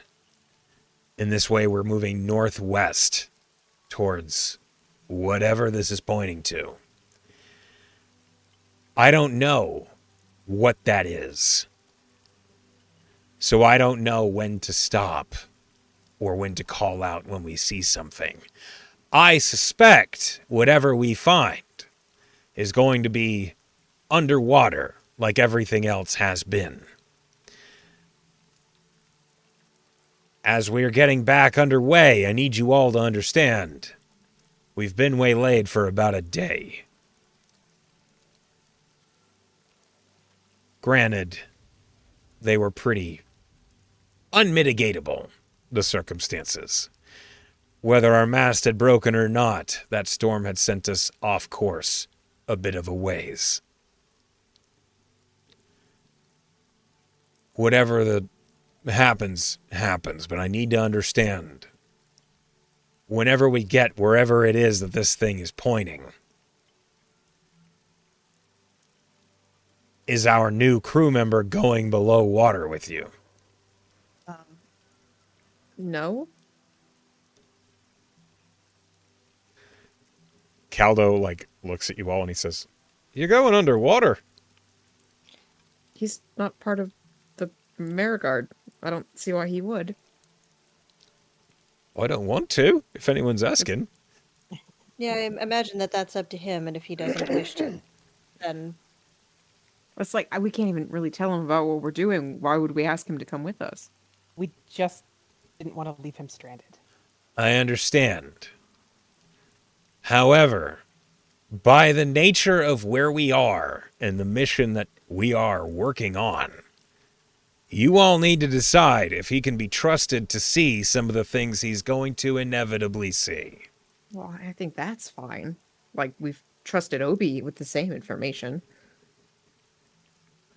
Oh, don't look at me. My head's been down and looking at the ground for most of this. Right, I think Caldo can react the same. Sure, you don't have to worry about me telling secrets. If you need me to swear something or sign something, it's up to the Mariguard. I don't care. But I am trying to fulfill my responsibility as captain of the Water Witch. I appreciate it, Captain. Should we ask Persh? Captain Naga shrugs. No, I'm asking. Spring is asking the group. And we have. Scythe is I don't think Persh cares. I don't either. I think he would just say, make your best judgment. You've been stranded for a long time, and I don't think there is a... Actually, you mentioned Nier. Yes? Aye? Yeah? So you maybe know something about near Renata, this is your area. Something about the souls, near souls should stay on land, right? Oh, they sort of understand it. At least some gods have told their followers it's a bad idea, but they don't know why. What are we talking about? And why does it have to do with... Even Treat was surprised that it was just like a severe no afterlife sort of dictation. We're trying to understand why souls that are lost at sea are lost forever. We think it has something to do with a tier. What do you mean? What does any of that mean? If you die at sea, you die in real life. If you die at sea, apparently your soul gets trapped in this thing called the weft. That Like seems to a be knitting weft? Yes, but for magic, it seems. Or something more ancient than magic. It's unclear. I don't think that it obeys the same laws that Magos set down. You've lost me. Yeah, it's Yeah, a bit we're not above pay sure grade. either. We don't know. If you But had- there. Go ahead. I was just gonna say, if you had died on that island, your soul would be fine. Out at sea, your soul's gonna be gone. Gone where? What is... What? We don't know. One of the gods, the pirate one. Varian? Yeah, she's like looking at Renata. She's like, I don't know. This is not my. Yeah, Uh, that's right, Marion. is trying to. He's trying to dig up these strange artifacts that I think it's a net, but I don't know. It seems to be keeping something in place at the bottom of the sea that has something to do with Atir, the ancient city. As far as Oh. we know, they had some form of weird ancient magic called the Weft that they used to do remarkable things, but it seems the city disappeared and everyone went insane, and there was something about a dreamer or a they got lost in themselves somehow. And so we found one of these strange coins, and the god sent some sort of, I can't remember, some sort of animus after us, and we are trying to beat his followers to get the next artifact. Okay. I'm Sarisian. I don't care about the gods. I don't know about that. But it does seem to be an interesting machine. You don't... Wait, so a god is sending people after you? Uh, angel things, celestials. She looks at Renata again. The This is entire already country more of than I Ceres, anticipated telling him. the entire country of Ceres does not care about the gods' spring. I'm just giving it as context. Okay, well, whatever your thoughts Arya will on... turn to 9 and be like, "Do you care about the gods?" I like the gods if you like the gods. How do us Parisians feel? She didn't say that. She did not say that, to be clear. Oh, you didn't. Oh, She did ask how Oh, if Nine likes the gods or cares about it. he just he's turned back into himself, and he just kind of shrugs. I know people worship him, so you know, I don't really buy into the whole religion thing myself. There's 2 out of 2 Parisians that don't really care about the gods, I guess. I'm not speaking for everyone in the country. I'm speaking for myself and how it shaped me. That's all. Well, what about you? Me? No. Sorry. He looks to Arya. Arya's eyes widen a little bit. Did I say I was Sarisian? She's genuinely asking. I do not Are remember you? what you said. Are you? Does she have a Sarisian accent? Probably not, right? I think that it's not Sarisian enough that Spring could have told, but it's close enough to where Nine grew up that he might detect a faint hint of it. I will say. Right. Well, he's whispering that. It's basically stage whisper, not stage whispers, but just kind of like standing in the back hearing this conversation, and he just, well, what about you? Yeah, he definitely gets he gets wide eyes, and she does ask. She's like, "Did I say I was?" No, but I'm still asking the question. Do you I believe guess in I don't. gods? I guess I don't really. I mean, I kind of. I think they're around. I don't know that they. I mean, they have their own things. Right. So you believe that they're real, but you don't buy into any of them. I mean, God's chasing us right now. Yeah. Kind of have to, right? I just. I mean, certainly they're a force in our lives. Sure. I mean, praying is probably better than not praying, but I haven't prayed in a long time. I believe you can talk to them too. Yeah, you can talk to a lot of things. This is true. Lots of people having conversations. Yeah. Anybody who would like to can roll an insight check on Caldo. All right. Is this the BBEG echo? Yeah, you found him. He's stuck on that Damn island. it! It was almost a natural 20. That is an Almost a natural 18 from 20. Scythe. I rolled a 14. Okay. 25. Disappointed. Oh boy, I rolled trash. Okay. Arya's trusting the guy she brought on board. With a 13 or better. Woo! Yeah, I rolled so bad. Everyone's inside checking. With a 13 or better, Caldo is like watching this conversation, and he's got this look on his face that it's like you're hearing a conversation that you don't like, and you think you're hiding it, but you're not at all. Like the vibe is like, man, you all are fucking young. Yeah, yeah.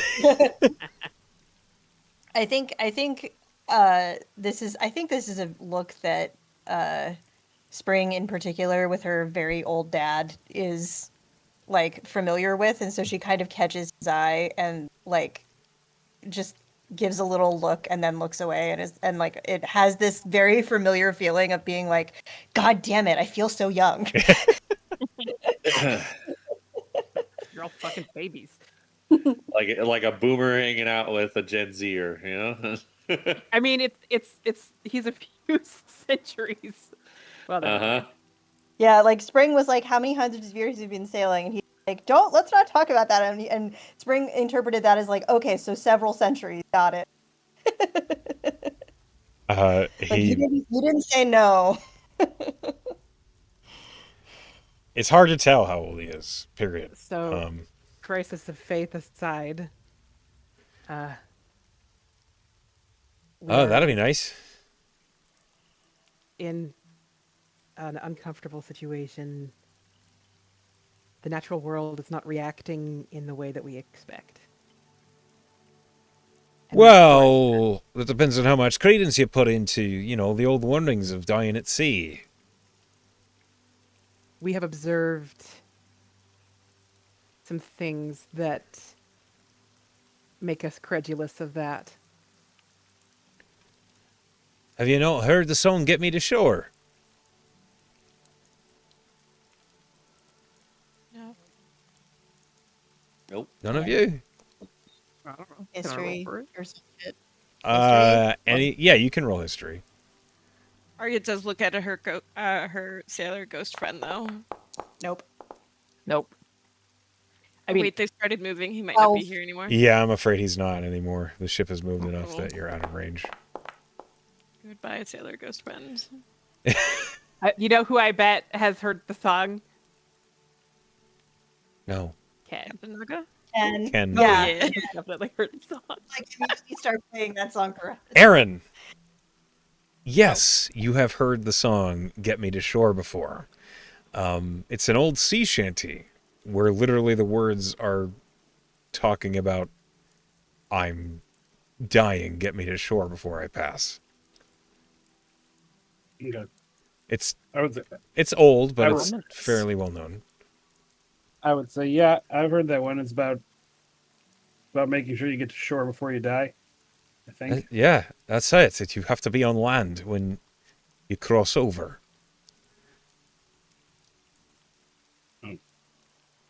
That's all I had to add to that. I Oh, just heard the song.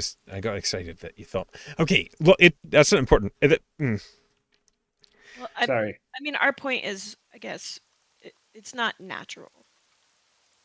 You shouldn't need to do that, but there's something. Says that who? can happen. It's been that way for forever. Yeah, well, there's a lot of unnatural shit that's been around for a long time. Just because it's around doesn't make it natural. Says Varian, apparently. He doesn't like it. Varian says a lot of things. He's being very proactive in his disagreement with the way things currently are. Mm-hmm. Have there not been other emissaries and such, people showing up angry about it? We haven't met any of them yet, but that doesn't mean they aren't out there. Wait, question, because I know that song is old, and I heard somebody say something. How old are you, roughly?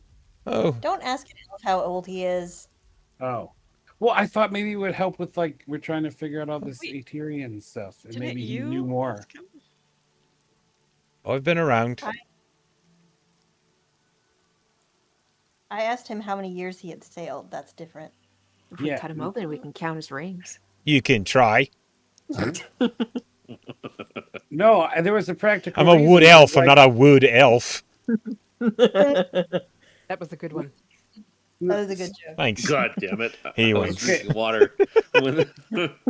Wait. I may have said that in poor taste, Spring, but I more meant we have all this really old Aterian stuff we've been trying to figure out, and maybe this slightly elder elf Up in his years. Elder? You don't know. Is there I'm like not. a term? I will neither confirm nor deny.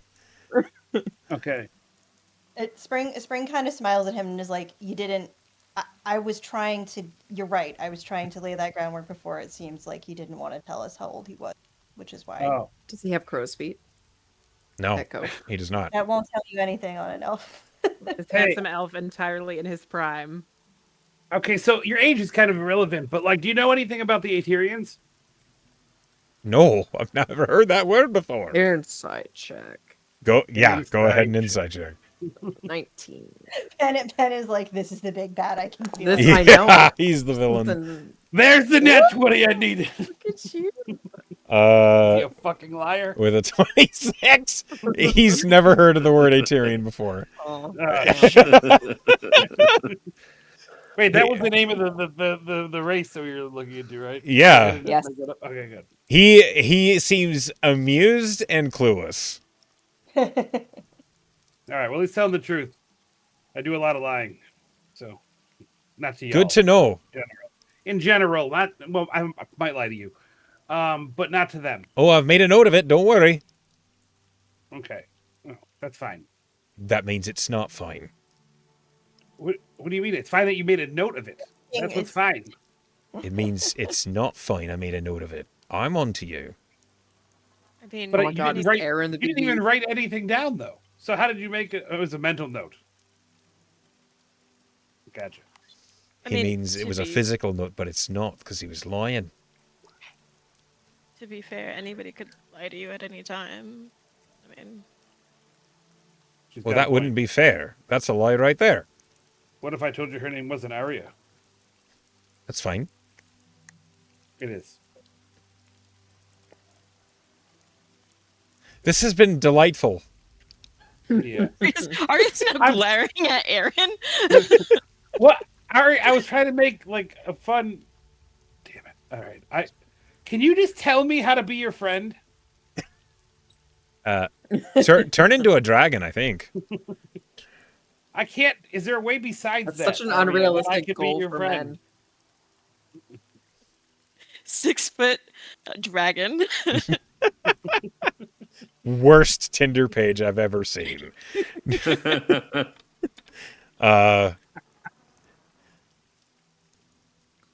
Okay.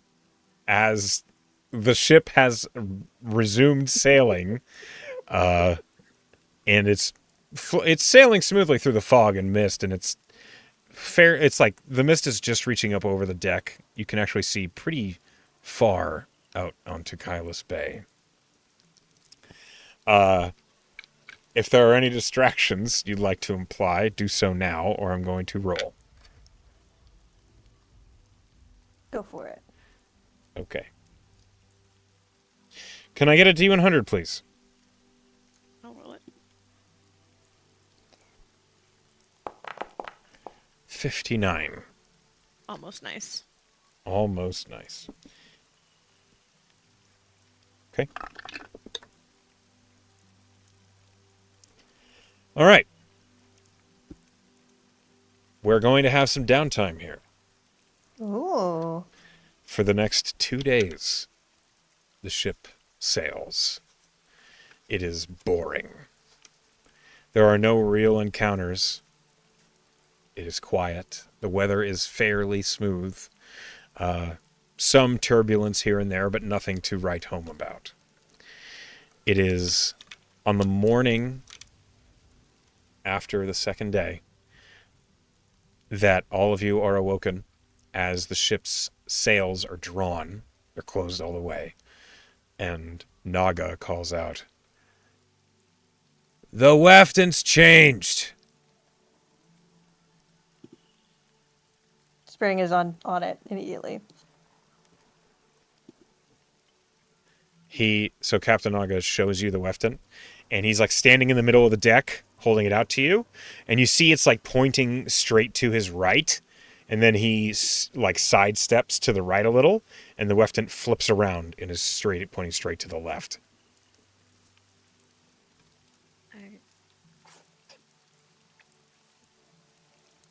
Okay. What does this mean? Are we over it? Whatever this is? Can I roll intelligence or something to get a sense of if that's true? It seems like maybe. Yeah, you can roll an intelligence check. Arya just answers like, yeah, I over it. Oh, that's an She 8. has no idea. Spring doesn't know. Spring doesn't know, but she nods along with her. Okay. I think we should take the bell down here, right? Well, yeah. Yes. All right, then. Get ready. I'm going to sail maybe 50 feet that way and then drop anchor. Thank you. We should Aaron tries to make a joke. let and be Aaron like, do it. You want me to drop the anchor? Oh, damn it! Damn it! Damn it. It might be a good thing for you to learn how to properly do. Okay. Learning experience. And then Aaron's gonna go and just wait by the anchor release, just holding it and watching Naga intently. Like waiting for his Naga time. goes through the procedure of pulling the sail, and then the ship drifts to where he mentioned. And as he does, he turns to you, Aaron, and he says, "On my mark, pull the lever. Smooth Okay. and slow. Wrong lever. Okay, give me a countdown. On my mark. Okay. 2. Not my mark." Okay, who's my wait, your mark. Okay, I'm ready. Do it now. Okay, he pulls it. Echo, you're too smart for me because I was like, give me a 3, 2, 1 so I can pull it at the wrong time, please.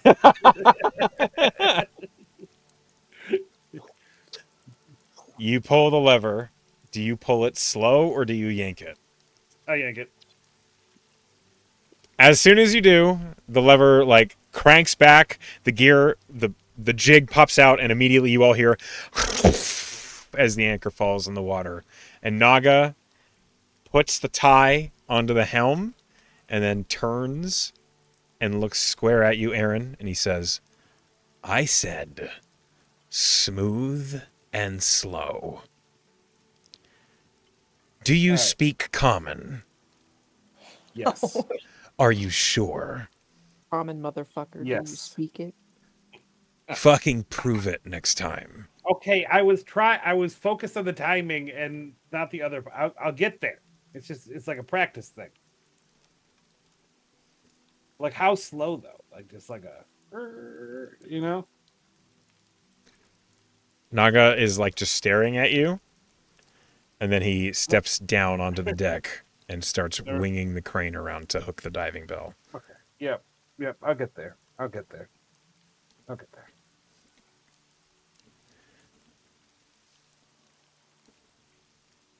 Aaron has a renewed sense of hope, a little bit. I think he needed some sleep and to not be dying from an illness. You don't know if it's still happening or not. It's been 2 days. I think I was supposed to be like afflicted by 4, so I think I would know. I would assume I would know by now, right? I guess we'll see. I thought the time frame was like 4 days. I guess we'll see. Like Renata wants you to be dying. I think so too. My goodness. 100% she does. Hey, stop trying to kill my friend. Don't, no, you go ahead. Go ahead, let her. I'll make her cry before I die. Yeah, you probably will. Yeah, but I mean, it's Pen. Yeah. Yeah. Pen's very easy to make cry. Okay. No flack meant.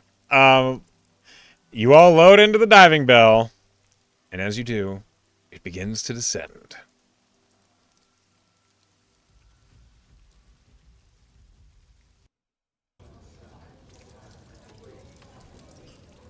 What? Oh, for a second I thought it said loading the What killing the floor heck? 3, and I was like, what is happening? Oh. There's You're a... like, don't worry, I will kill your friend. I do like that we had a tavern sounds at the That bottom was of the... confusing as hell. we lowered into a tavern, guys. That'd be really cool and nice. A bunch of Aterians having some beers. Meanwhile, the tavern in the bottom of the sea. Okay. As the diving bell begins to descend, who is manipulating the controls? Probably Spring. Off topic, but a tavern at the bottom of the PC. Name Bottoms Up. Nice. Okay. Sorry. What's next? The Krusty Krab?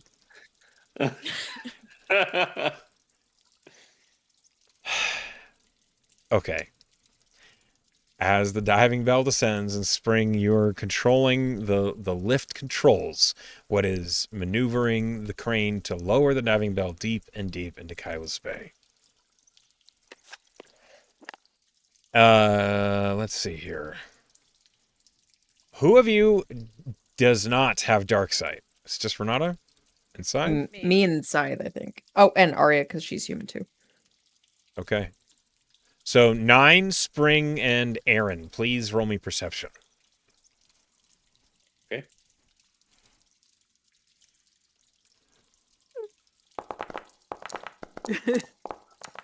Spring is concentrating on other Wow. things. There are I 2 rolled a buttons, 2. and Spring is going to hit the right one. Oh, that's not a good roll for me. Okay, so y'all roll trash. The diving bell lowers. As it does, you descend 20 feet, 40 feet, 60 feet.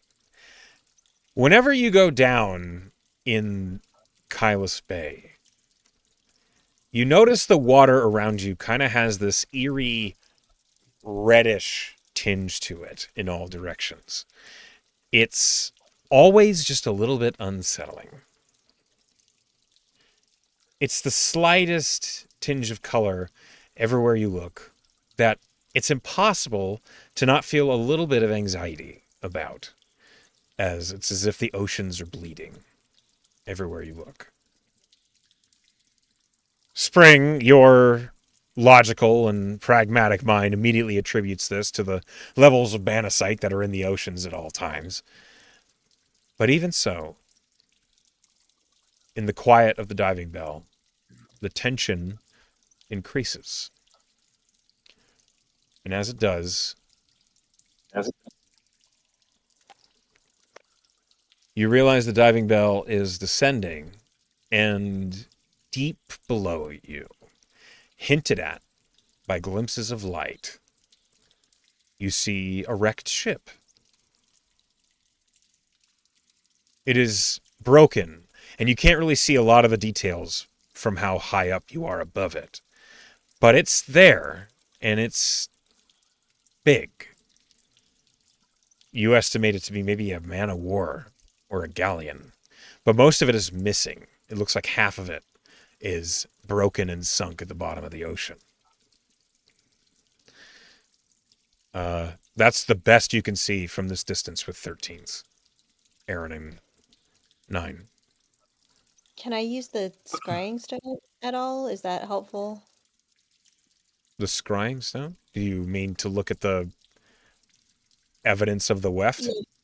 Yeah, to try to get to get it because we've used it before. I forgot that I had it. Like it's supposed to be the thing that scans the depths, and that was months and months We ago, so I got forgot. sidetracked by the weft. Yeah. Yeah. Go ahead and look through it. Okay, great. Is it a perception again? No, this is investigation. I love that for me. Mhm.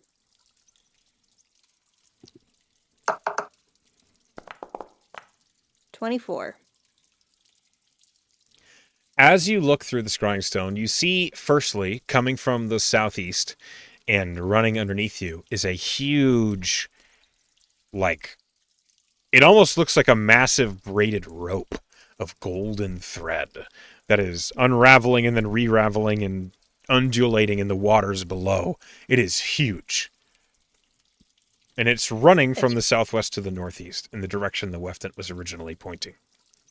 I think some breath just kind of punches out of Spring's lungs.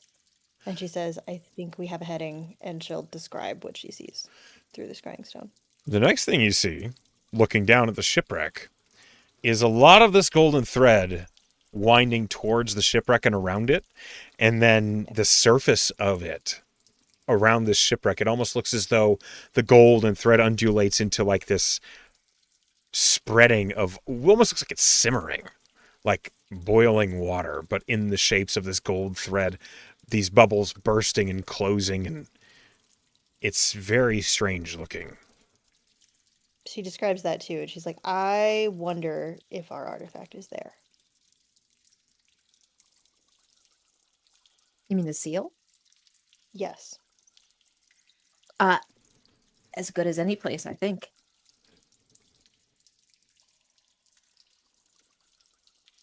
I think as a just in case measure, Spring is going to take one of their precious pieces of sending paper and write a note to Persh that says we think that we found it or something similar to it here, and have the coordinates, and say we're going to proceed in case Okay. something happens. Roll me a D100. Okay.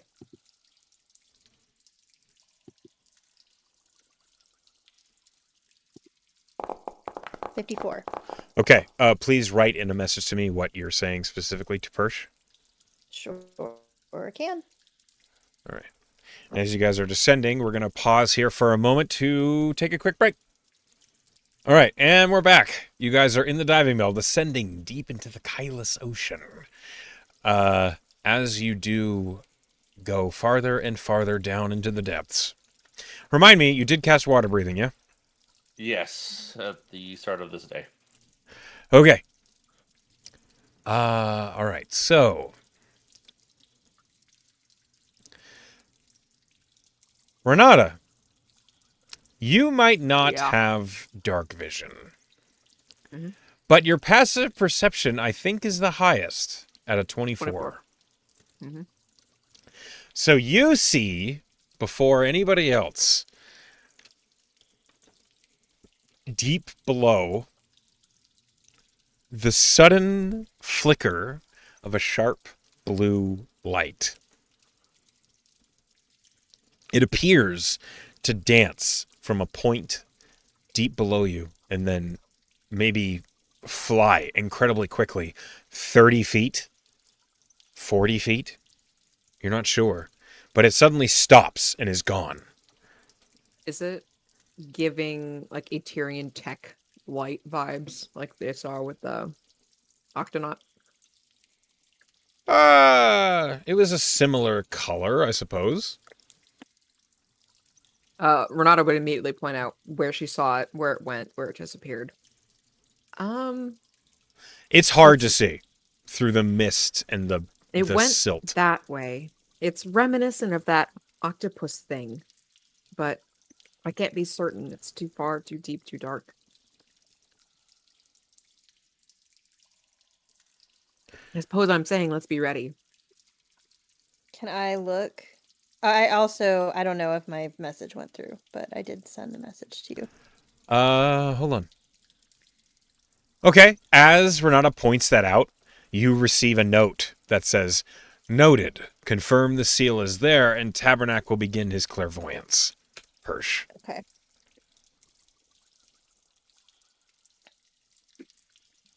Got it. So then you are aware Renata's pointing out this light that she saw. I have terrible perception, but I do have dark vision. Can I make a perception check to see if I can see what she's talking about? No. It was instantaneous. It was very short-lived, and it's gone. Got it.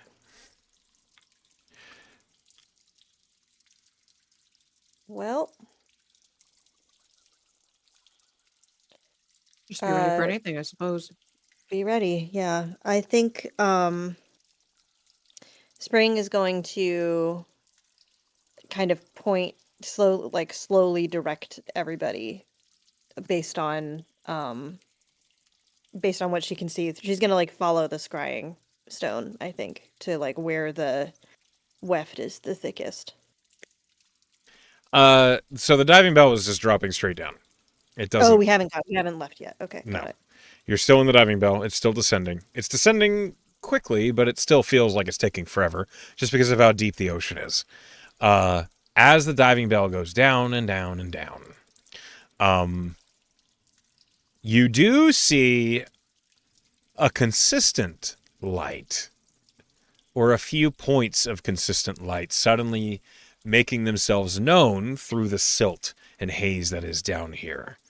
It's hard to see very clearly very far, but eventually you do see that there are these 3 points of bluish light.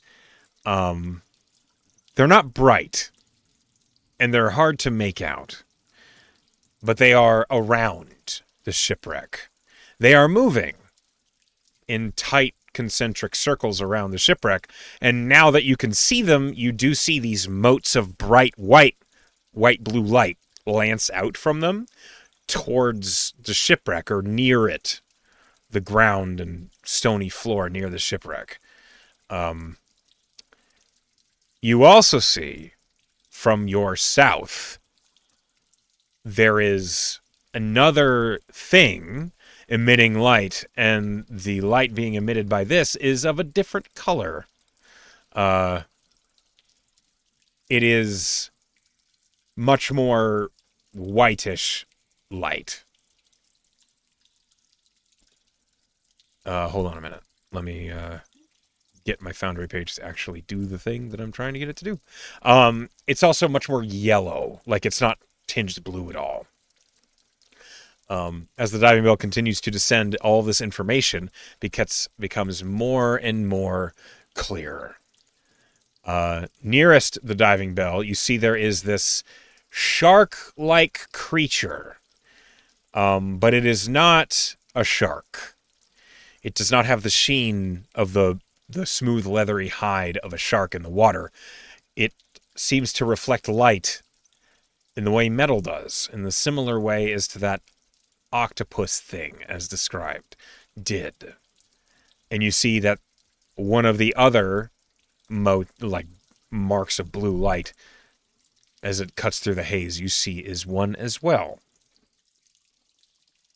Go ahead and move the camera here for our people watching on stream. You watch as these shark-like entities are swimming in tight circles around this shipwreck. Now, the shipwreck looks like it's been down here a long time. There are barnacles, there's algae, there's seaweed growing all over it. But as you are descending, you see, maybe 90 feet away from you, emerging from the shipwreck, are these enormous fish-like entities that you recognize. You saw them on the docks, attacking. Oh shit. Oh shit. And as it emerges from within the shipwreck, these shark-like entities are shooting these lancing bolts of energy out of various points on their bodies, glowing blue light at the monster.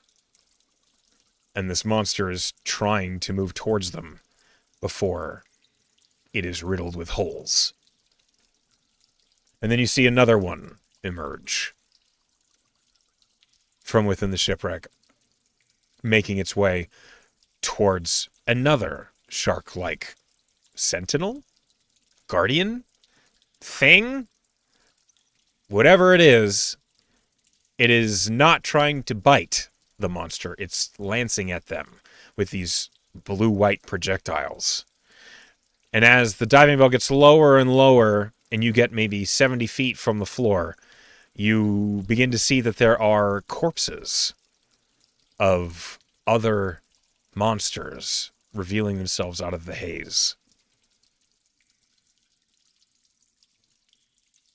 And finally, the last revelation for you is the other source of light is climbing its way up the side of this low hill. And you recognize immediately the large automaton, the one called Dredger. That guy. Oh, He is how did- slowly stomping his way up towards the shipwreck. How did they get here so fast? Who's that? That's gonna be a Uh, problem. Time for later, I think. We need to get in there now. Are we fighting Dredger? I think if we could sneak around all of this and see if we can find the seal if they don't already have it. We're not supposed to do anything with the seal. We're not supposed to remove it. Well, it's not gonna stay here. Yeah, we're not We- supposed to. But We're somebody's gonna remove it. If it's not us, it's That's what I'm Dredger. saying. Well, we have to stop We him need- then. We need to confirm that it's here, and Tabernac is on standby to scry on it. We're not gonna have. Okay. But I agree. It seems like our vision was we got to get there before they do, and then we'll figure out what to do. And if we don't get there before they do, then we need it before they do. Persh Yeah. said to neutralize the other party if it's a problem. Ari's just gonna look out at all the parties. Mm-hmm. I think that's everybody's getting neutralized, whether they're dead or stopped. Well, Or we could sneak in and steal the seal and get We out can't of remove here. it. They told us not to. I don't we fucking can't care take what it. he said. We could fuck up things worse if we remove the seals.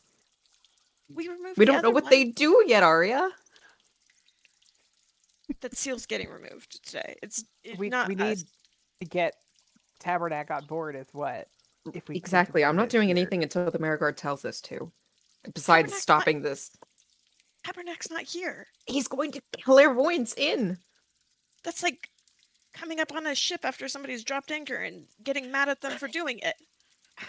We're not removing the seal, Renata says firmly. In But your we mind, will be Aaron, fighting these you people. hear, wow, too soon. Arya kind of like throws up her hands a little bit and goes for her bow. Like, are we like okay? Yeah, well, we're obviously I don't know what fighting you guys these are bugs. doing. We clearly don't know either. Well, Okay. we'll deal with the seal when we get Does there, not but want we to have to fight. fight these It things. is in this moment that the diving bell, suddenly a blue light burst, like bounces off the lower pane of the diving bell. You have become under attack. Okay. Oh, good. Please, if you wouldn't rolling? mind, All right. roll initiative. Everybody out. Everybody rolling Initiative. initiative. I rolled a 3. Awesome. You rolled a 3? Amazing. Yep. Wow. Rolled. I rolled a 1. Still better Listen, than me. you know what I have 14. learned. You know what I have learned, Pen, is that if you're a cleric, it's not That you're- terrible to have low I- initiative. Because if I people need you, understand. It's fine. Scythe, what did you roll? 14. I'm gonna Eeyore my way through this 14. fight.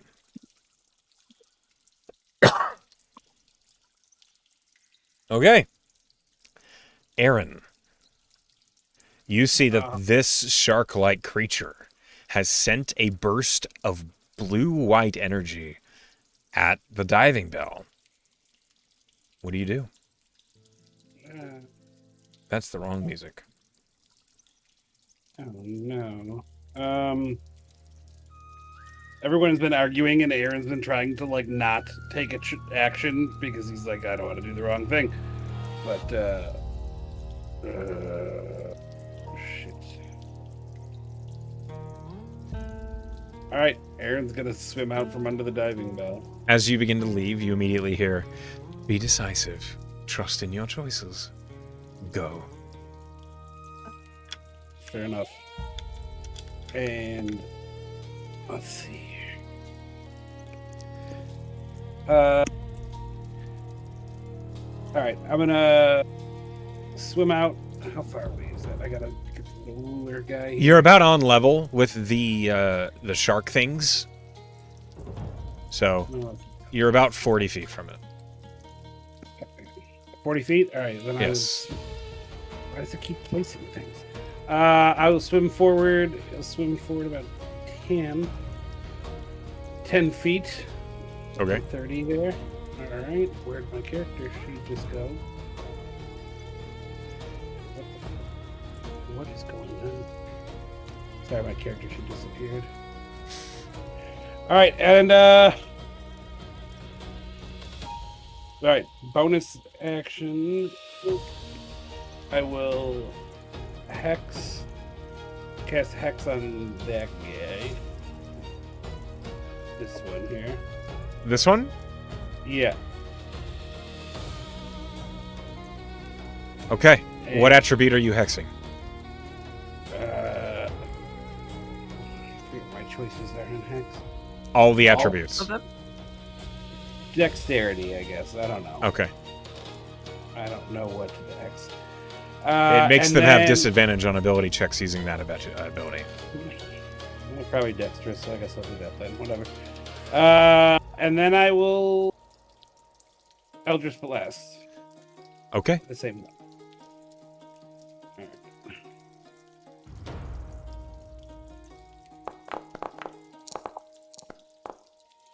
A 12 does not hit. Second beam. A 19 does hit. And then I get an additional D6, right?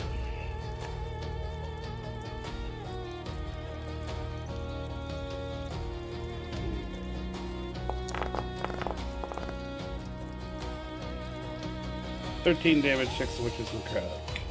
Okay. It all goes through.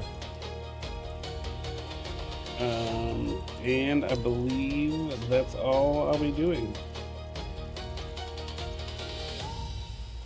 All right. You swim out. You fire an Eldritch Blast after hexing. Next. Dredger stomps his way up over this body. He looks at you all as you come out of the diving bell. And as he does, you all hear his resounding voice echo through the water. Friend or foe? You can choose to respond on your turn as he reaches his offhand, the empty hand, towards this monster. And you watch as a chain comes lancing out of his hand. And he's going to use his harpoon. That hits. He does 14 points of damage. And a contested athletics as he yanks the thing towards himself. Okay. He rolls a flat 30. The monster cannot resist it. The monster is yanked to him through the water. And Dredger will swing his giant cleaver at it. You know what? I'll just do this.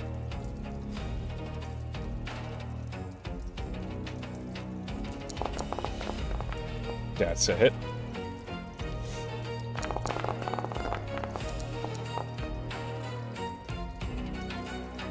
These should not be open rolls. It's kind of a problem.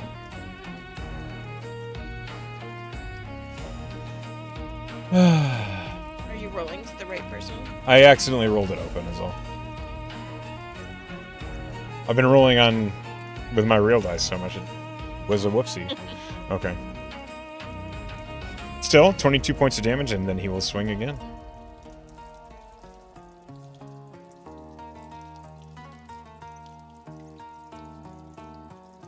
That also hits. And deals 29 points of damage. Okay. Apologies for the delay. This monster is going to swim up and attack this shark thing. And it'll miss the first one. But it will hit the second one. Okay. Counted for. Spring, it's now your turn. Spring is going to vortex. She's going to look through the scrying crystal or the scrying stone to see where the weft is thickest and kind of also where Dredger is going. Dredger has stopped proceeding forward and is attacking this monster. The weft is bubbling and simmering in the shipwreck. Got it. I'm going to look at Arya and I'm going to say, we got to get that. Our mission is to get it before they do. And she's going to cast Vortex Warp on Arya. To where? To as close as she can get, but to where the weft is thickest, but theoretically, she's going to try to aim for behind some stuff so she can hide. She's trying to prioritize stealth. Okay, Arya, I need a dexterity saving throw. Hell yeah. Okay.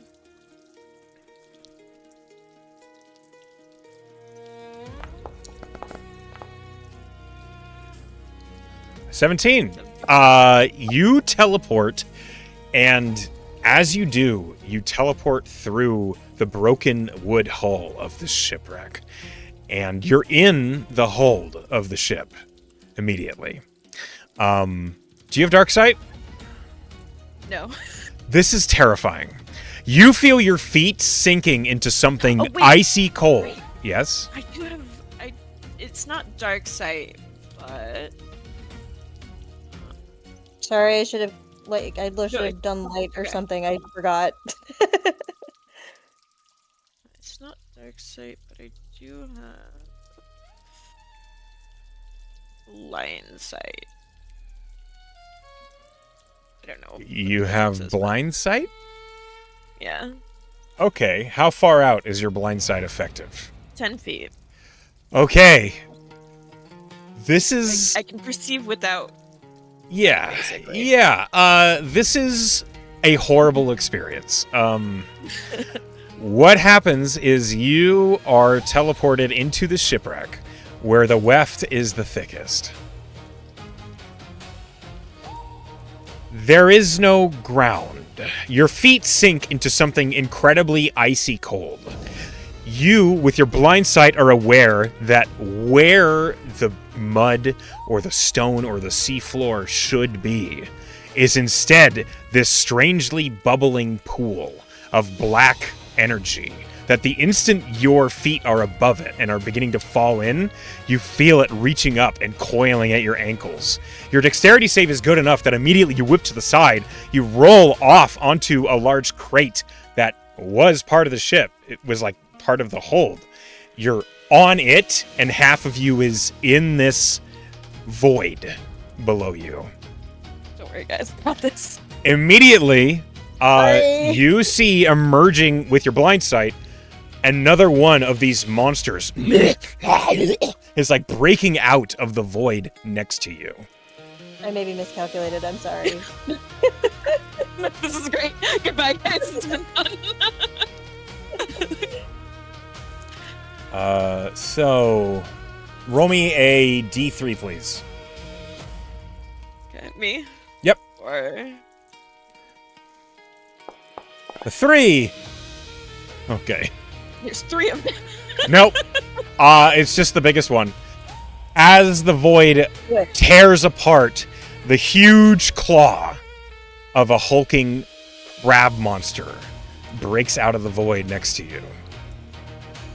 Do we see this? No. No, you do not. Hold on. Of course it would be problematic. Okay. So this massive crab has broken through the void and is about to roll initiative. It's not an initiative yet, but it will be shortly. So that's what you see with your blind sight, Arya. You're in the hold of a sunken ship. The ground is nothingness, and coming from the nothingness is this giant crab. Spring, you Yep. saw her teleport into the shipwreck. Mission Cool. Yeah, great. All is great well. job, Spring. Yay! This is. I imagine I might not be able to do this with an action, but I'm going to ask you anyway. With a bonus action, but I'm going to ask you anyway. It seems important, even though we're burning through our paper. It seems important that Dredger is already here to let them know that. Is that something that Spring You could do not with her write that bonus in a action? bonus action. No way. That is what I figured. I was thinking object interaction, but yeah, I It's understand. you're writing a message to someone. It's you can't write that down in Yeah. 4 seconds and it be I legible. got you. In which case, I think I'm just going to defensive field for my bonus action. And I'm going to kind of get a little bit out of the way so other people can get into the diving bell. But I think that's, like, unless she's tangling with monsters literally next round, she's going to spend her action doing that next turn. Okay. As that happens, this shark thing, Spring and Aaron, you guys are out of the bell. It is assessing threat.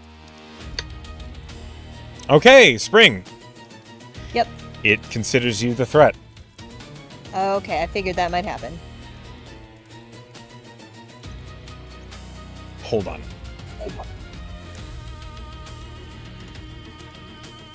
Sorry, Arya. I thought it was a good idea. I was wrong. Hey, I agreed. She nodded when you Who were could like, have I'm known? I'm gonna warp you in there, and she's like, yeah. What's your AC, Spring? 21, 22 if it's piercing or bludgeoning or Okay. something.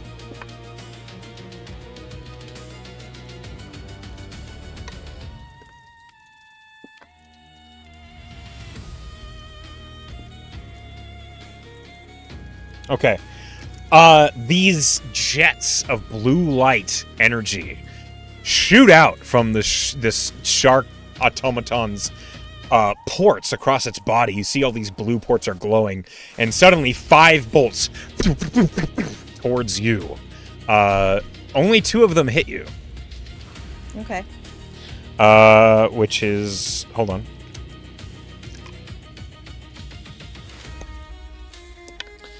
The first one that hits you deals 18 points of fire damage. Shit. The second one that hits you deals 10 points of fire damage. Okay. The next one, it is assessing threat.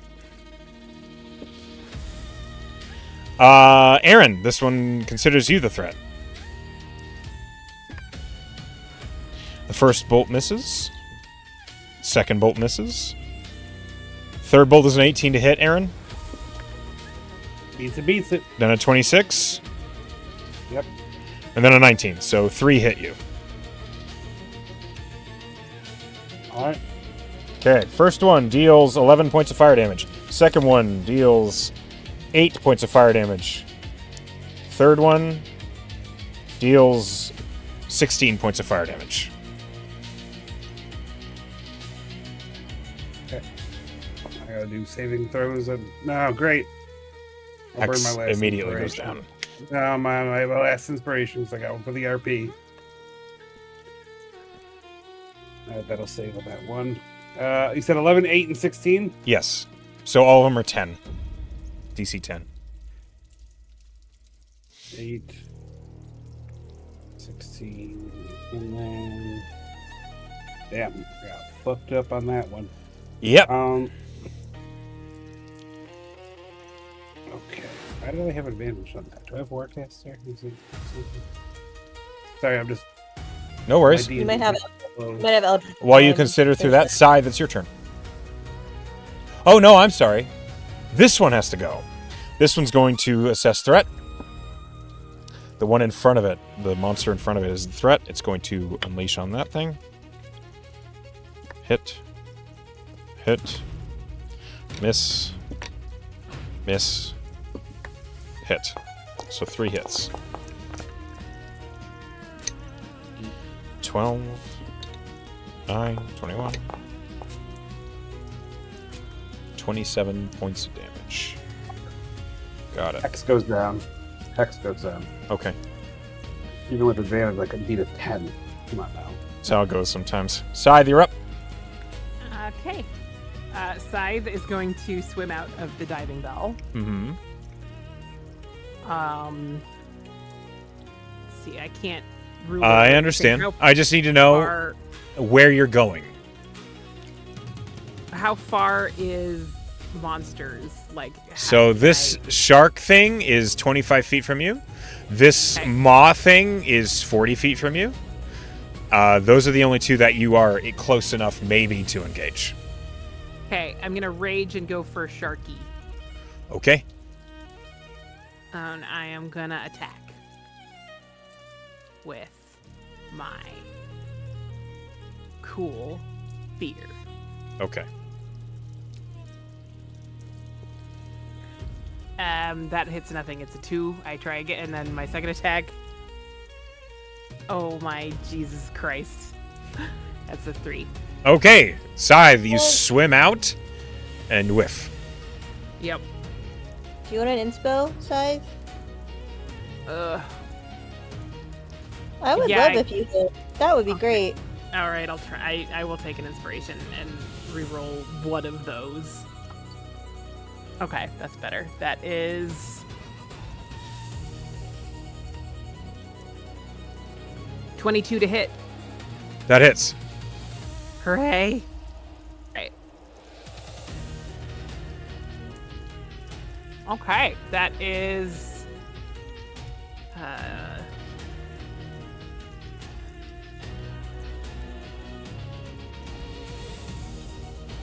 15 points of damage. Okay, got it. Colored artisan. Yay. Oh, does this have an innate swimming speed? It does. Okay, then I need to roll some more d8s. 1 second.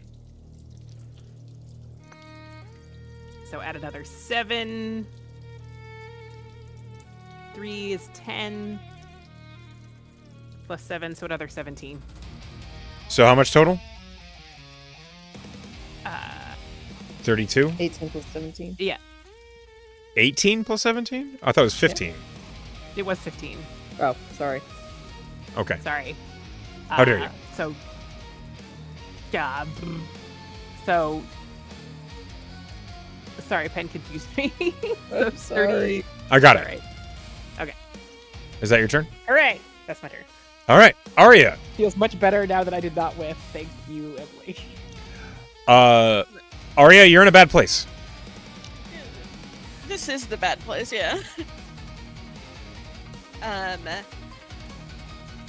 So the first thing she's gonna do is shoot the guy. The giant crab? Yeah, she starts blasting. Okay. Go ahead. I have a plan. Vague ideas of a plan. A concept of the plan.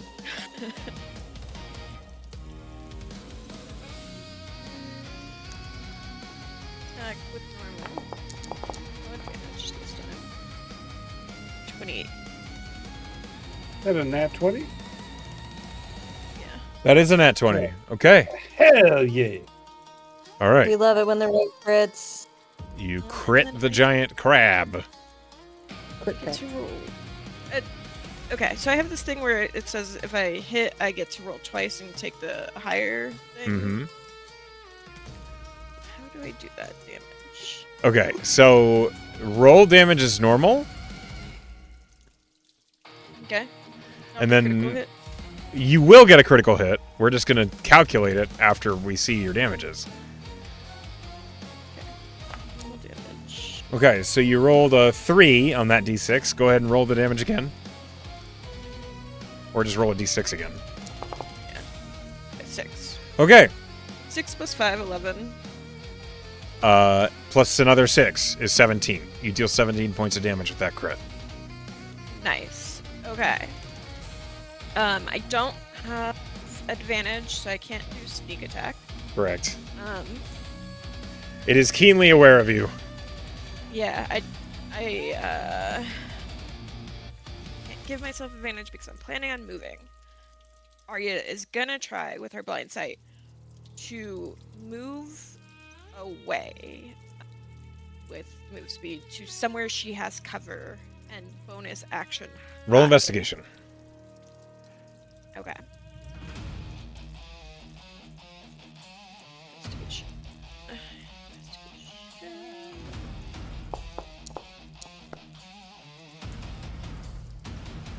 So close to the 15. Okay, so for the sake of illustration, that is all inky black void.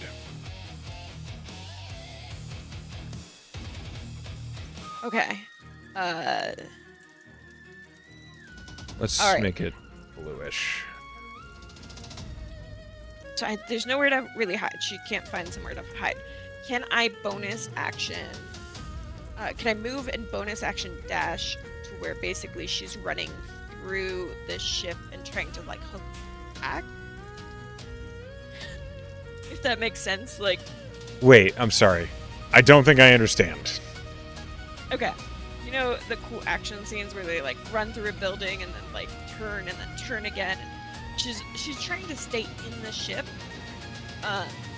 but move her full movement. That Okay. makes sense.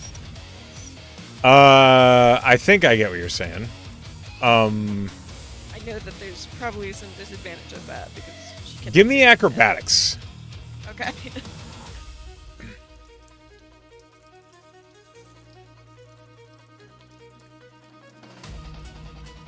Acrobatics.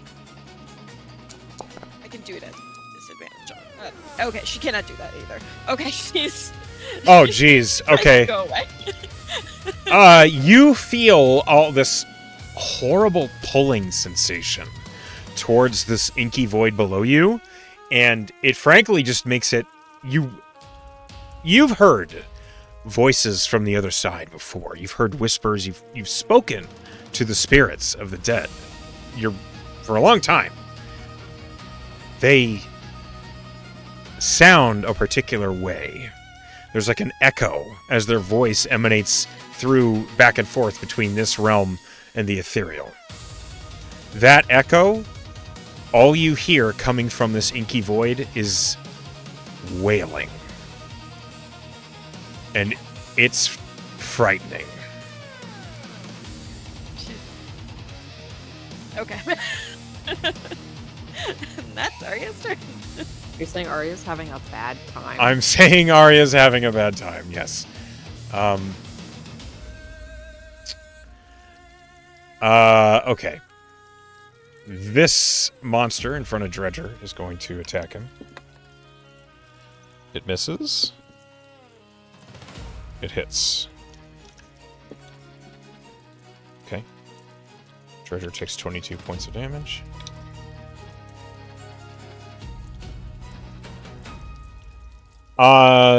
The light hanging from the monster's head suddenly flashes. Spring, I think you're the only one in range. Nope, Renata is too. I need both Renata and Spring to make wisdom saving throws. Okay. 17? Success.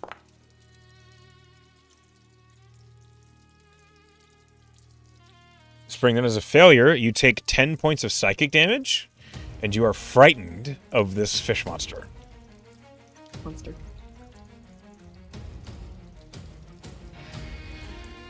9. All right. Things are not great. Yeah, I don't know who Dredger. First things first, he's like, "Who's Dredger, and are we fighting him?" I'm not sure yet. All right, There's been a difference of opinion. gotcha. He swims out the bell, and he looks up. There's enough overhead here. We're gonna make a call lightning cloud. So Okay. yeah. And the first strike, I don't know why it rolled, but is gonna be on these two. Okay. Back here. So 2 deck Yeah. saves. Hold on. The fish monster fails.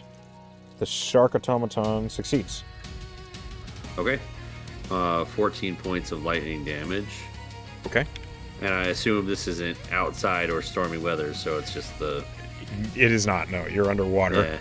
Yeah. I figured. So yeah, the first iteration of lightning damage from that. Okay. And it is... I'm concentrating on it. Okay. I wonder... I should probably cast this on the Foundry, so it actually gives me the status of concentration. I can just do that for you. Okay, yeah. Then, yeah, we'll do that. Hold on. That's not it. You would think it would be easier to find this, considering how often it comes up. All right. Renata, I believe it's your turn. Yeah, everyone's kind of scattered. You do see Aaron and Spring have taken a bit of a beating. You don't know where Arya went. Yeah, there was kind of like a conference with Spring and Arya, and she's like, "I'm gonna get you closer," and then she disappeared. So, range of 30 feet. You Can do see... position- I'm Sorry, sorry, go ahead. I was going to say that you do see each of these shark monsters is emitting light, as is Dredger. Right. So I'm luckily not fucking blind. Can I get into a location where I can get most of my party within 30 feet of me?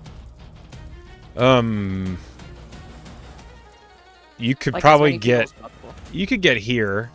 Is that everybody? That'd be great. You can't see Arya, and Not she's out of range, but you can see everybody else. I'm not talking about C. Are they within 30 feet? You don't know where Arya teleported to. Okay. Okay. I am going to cast Beacon of Hope. So all creatures within the range for the duration have advantage on wisdom saving throws and death saving throws and regain the maximum number of hit points possible from any healing. Okay. So they have to be within the range at the time of casting to benefit from this. I understand. And then, who is the most beat up? Aaron at the Spring moment. Lord. Aaron's the most beat up, okay. They're both Then I'm- pretty pounded on. But Aaron is 3 hit points worse. Okay. Well, I'll Healing Word Aaron at 2nd level. Means I'll get 4 hit points back for me. But hold on, let me Healing Word you. Aaron, you will get back 17. Oh wait, it's max. It's max. That's why I Yes. did this. It's max. It's 44 plus 9. 16 So plus 9. 25. Aaron heals for 25. And I healed. I don't have any damage. Okay. Oh, by That- the way, Go ahead. call lightning is half damage for successful save. I know. Okay. Don't you worry. Anything else in That's your when I turn, was Rodon? Okay. She's Uh, hit, hopefully, everybody with her Beacon of Hope.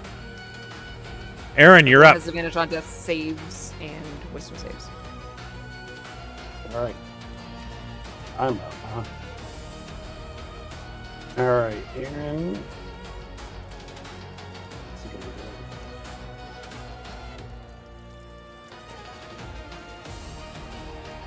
Yep, yeah.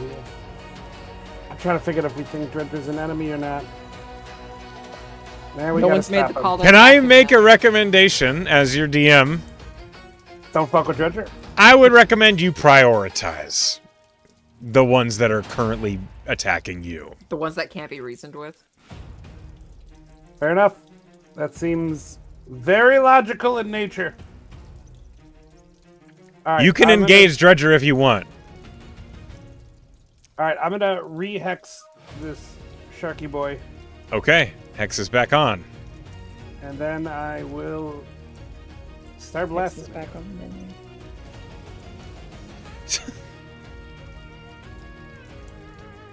That misses. Fucks. Dark One's own luck. Fuck it. I want to hit this thing. Okay. Add a D10 to that.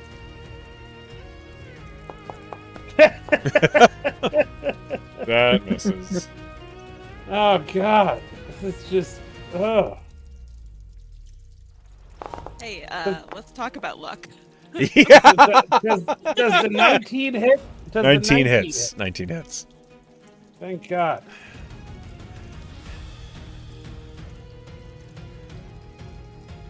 Alright, it takes 14 damage.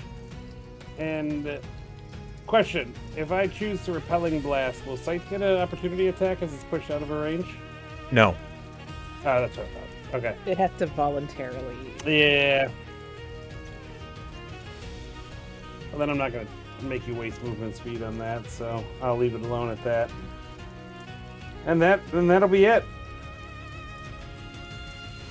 Okay. Let me see here. Hold on a minute.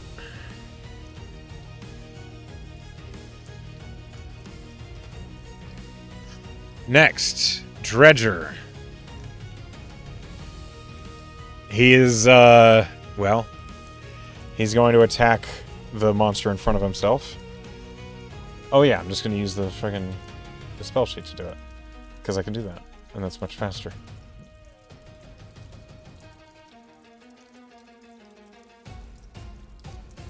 That hits. Rolling damage. He slays the fishy monster in front of himself.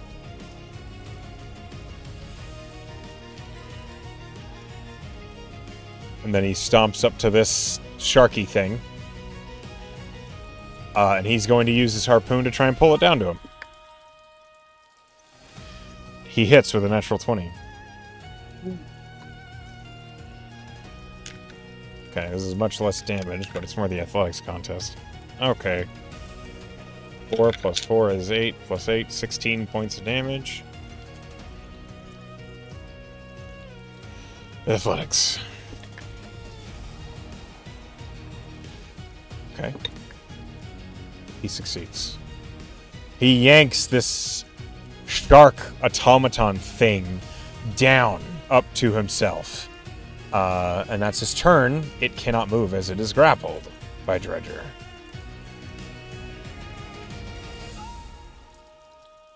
If I can find grapple. There it is. Okay, this fish monster is attacking this shark sentinel. Miss. Miss. Alright, Arya. This huge crab pulls itself up out of this sticky void. And as it does, it turns, and its huge claws break through parts of the hull. All of you who have dark vision suddenly see the massive claws of this huge giant crab break out of the sides of the broken ship. As it does, Arya, it's gonna claw. It's gonna try and snip you. Arya does, yeah, a 27. It's okay. Yeah, but I do have uncanny dodge. It might be a good idea. Yep, I'm gonna use it. That's 16, 23, 27, 32 points of damage, and you are grappled.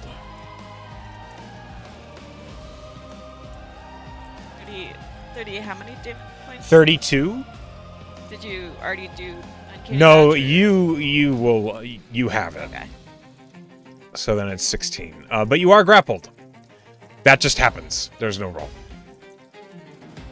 Sorry. It's a giant crab. It'll happen. Yep. Your movement speed is 0. That is what it does on its turn. Spring.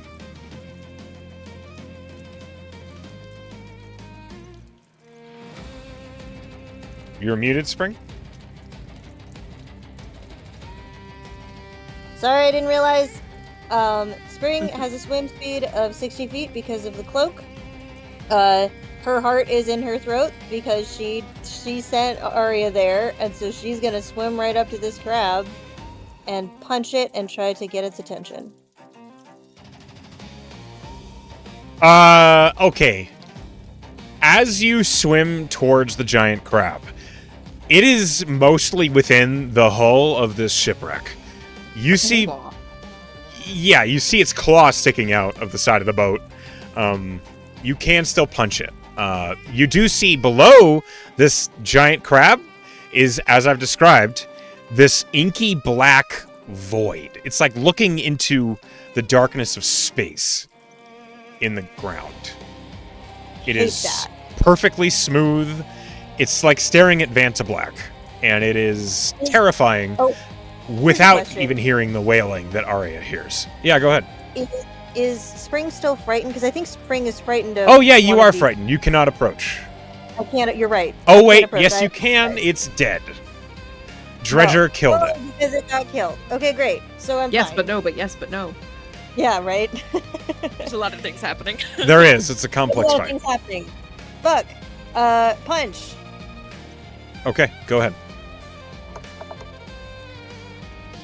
21 to hit. That hits. 7 points of thunder damage and disadvantage on everyone but me. I need you to make a con save. Oh, great. 15. You succeed. Flash of Genius. Okay. Oh, great. Okay. I succeed on a 15 anyway, but I did declare Flash of Genius, so I'm gonna mark that off. Regardless. Okay. Well, that sucks.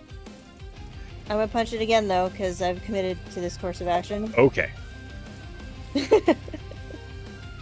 20 hits. 11 points of thunder damage. Okay, roll me a con save. Cool. 14. That fails. I don't think I can fly. Not twice in one turn. It takes your reaction. Okay, so with a 14, you do take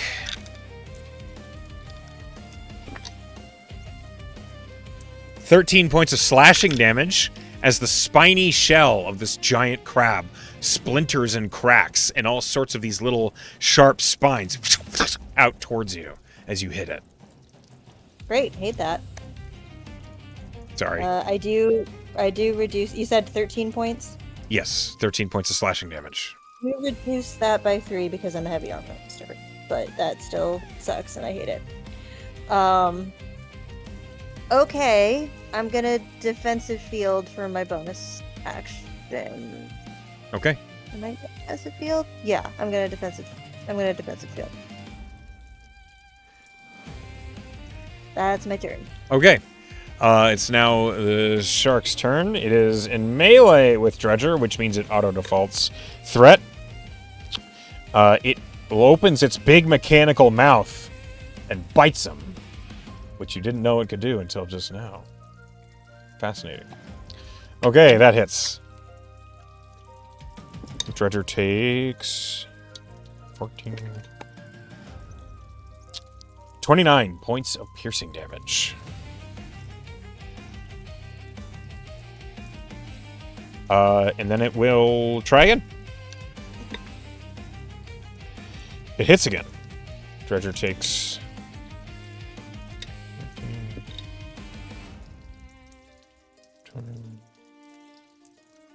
33 points of piercing damage. Maybe the shark will take care of Dredger for us. Dredger doesn't look that hurt. Oh, heck. He's got a lot of armor. He's armor. No. God, he inside. Literally made Talk of about it. armor. All right, Scythe, you're in melee with this sentinel shark thing. It's going to bite you. I'm sorry, one sec. I'll be back in a second. Well, all right. It's biting you. We'll come back to that.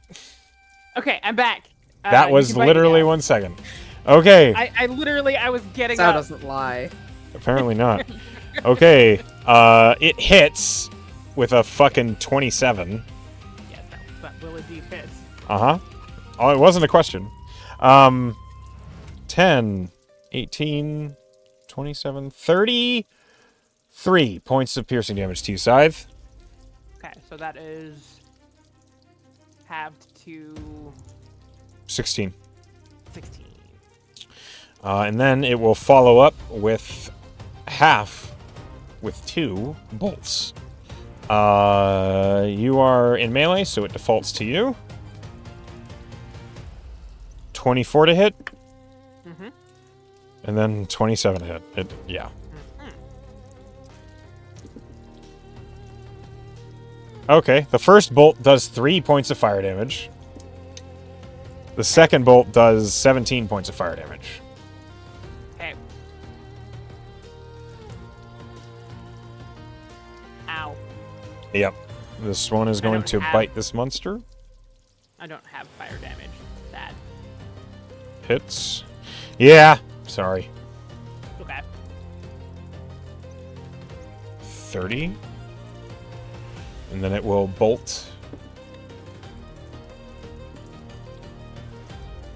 Okay. This maw is barely alive. I'm still alive. Scythe, you're up. Hey, yeah, I'm gonna stab the thing that just stabbed me. I had bit you and then shot you with bolts of blue-white energy. Okay, but that is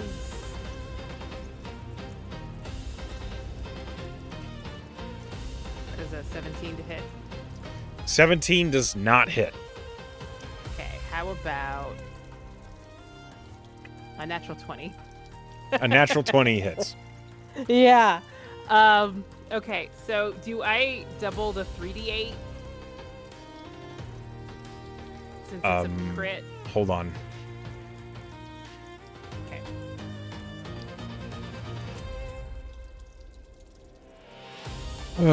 Hold on a minute. Sure. So it's 3d8 instead of 1d8. Because Right. it has an innate swimming speed. Yes, you double them. Okay.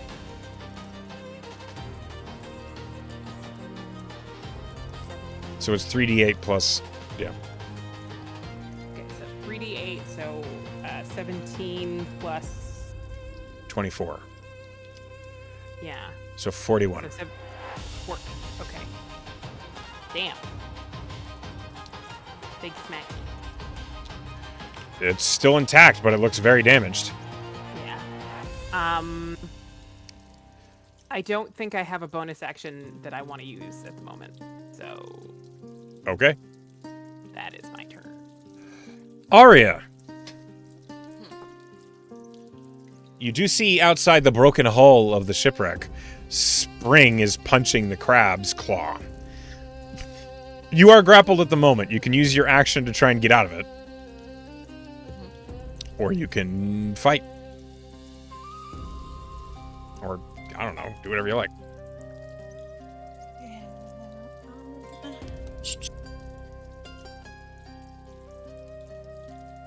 I think I'm gonna try to break grapple. Other thing I was thinking, and I think that it doesn't quite work the way I wanted it to, is I have sneak attack damage if I attack him. You do have sneak attack because Spring is in melee with it. Well, I also have it because he's vexed. Oh. Alright. But one of the things is withdraw, which is you can take half your move speed, but my move speed is 0, so it doesn't. Correct. Yeah. Okay. I was just confirming that. Like I don't get that move speed back just for that. So I do think I'm going to. Yeah. Dexterity. Athletics. Or no, it's. It's athletics or acrobatics or athletics. It's up to you. Athletics. Yeah. I figured. Yeah. Not the other one. 11. Do that. Okay, hold on. The grapple is too tight. You are unable to escape. With an 11. Okay. I don't have really any bonus actions, so that is my turn. Yeah, unfortunately.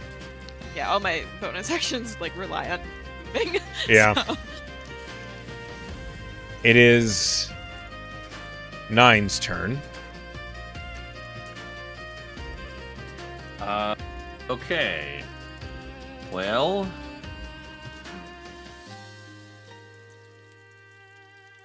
Let's see. Echo, did you mean to pause the stream? No. Let me restart the Discord stream. Because I definitely did not pause the stream. So you Damn it, minimized Discord.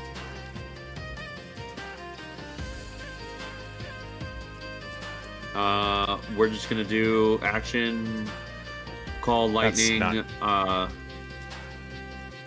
at the back here, so it doesn't hit side.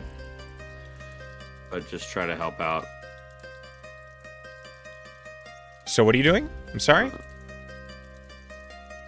Oh, you're calling lightning on this? Yeah. Okay. I'm throwing a dex save. 18 on the die. Okay, why does it...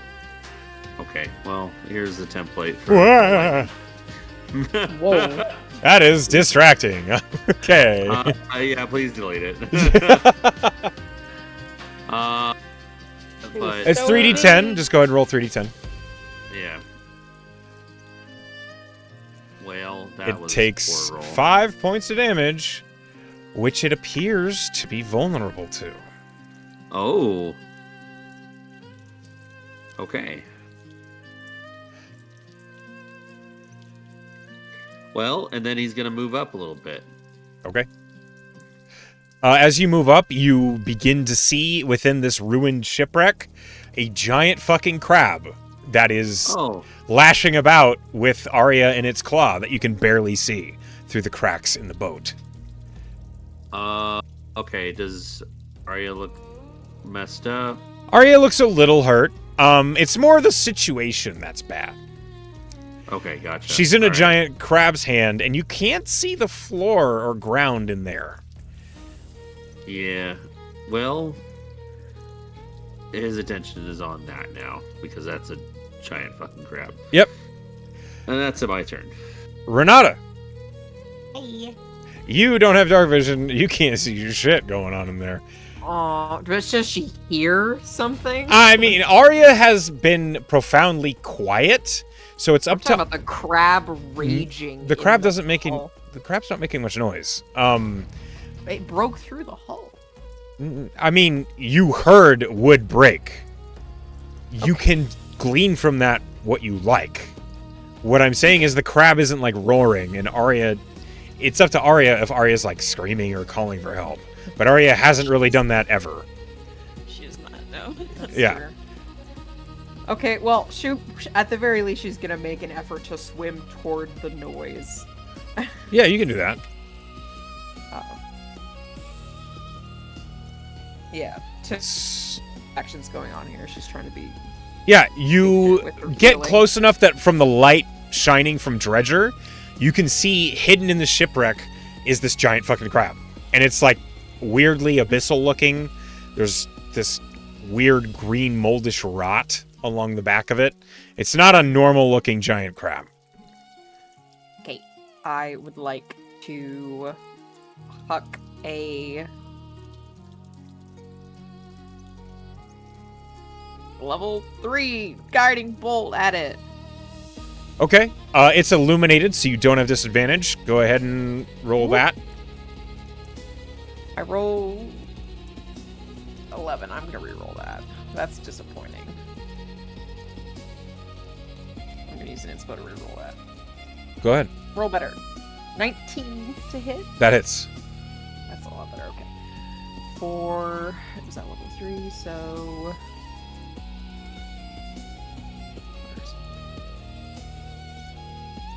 There it is. 66. Roll good. What? That wasn't good. That was very disappointing, actually. It was like 11, like 2, 2, 2, and 5. Okay, Wait, that's only 4 dice. It should have been 6. so roll 2 more. It's just press the right button. Okay, the 2 more. A 3, so 8 plus 11 is 19. That's better than 19 points of radiant damage. Okay. next attack has advantage, and it's glowing. The crab proper. All right. Does that mean she can see Arya in its clutches? It is not emitting light. It is just easier to target. Okay, well, from Dredger. Can she see Arya at all? That is my question. No. Okay, then I can't do anything about that then. Aaron.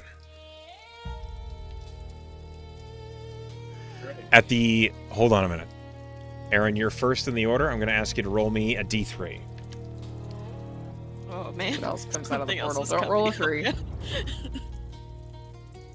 Why, That's what I did. why do I not see a D3? I want to see a D4. You can roll a d6 and we can divide it by 2 if you like. A 2. Hey Renata, did you use a bonus action, I didn't. Do you want to heal? please? Yes. Okay, I will healing word at first level. Thank you. And it's 2d4 plus 8. It's your capped healing. Is it not? Is it not? It's is it? maxed. I'm It's thinking maxed. it's not maxed anymore. It is It's max. maxed. As long as I have concentration on it, it's max, so it's It's just 2d. okay, but I still roll. I don't just. Get You it. don't roll anything. You get that heal. Oh, period. okay, got it. Yeah. Sorry, I thought you said 2d4, and I was like, oh yeah, no, got it. Aaron, at the beginning of your turn, you hear more wood breaking come from within the boat as another, but smaller, crab breaks out from the inky black void. And Spring, this one emerges right below you. And as it does, you see the edges of the boat where they are sinking into this void, this crab like pulls the boards down as it climbs up, and you see the boards vanish into nothing. What? I don't like it. I know. That's very scary. Yeah, I'm sorry. As this next crab joins the initiative, it is the beginning of round 3. This combat is going to go on longer than we have time for, so we're going to stop here for tonight. Let me go Yeah, just ahead. where I like to stop. Yeah. Emily, I sent you Somebody's hands. a clarifying message that you got 16 back just to make sure you were on the same page as me.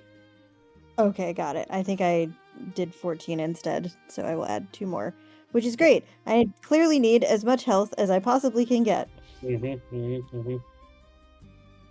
Can't believe Secutius would do this like this. Yeah. Lucius! These are his uncles. His mafioso uncles. Oh my god. Okay. We fed them too much. Oh Too god, many you're right. bodies. Sylvie's gone too far this time. I know. As we come to the end of the session, Sorry. Don't worry about it. I want to thank you all for playing with me tonight. Hope you had a good time. And before we go any farther, we must give our players an opportunity to vote for something that they liked happen during the session. And we're going to start alphabetically at the beginning with Class. Class, who did something you liked? Oh God. Okay. I hate being at the top. Change your name.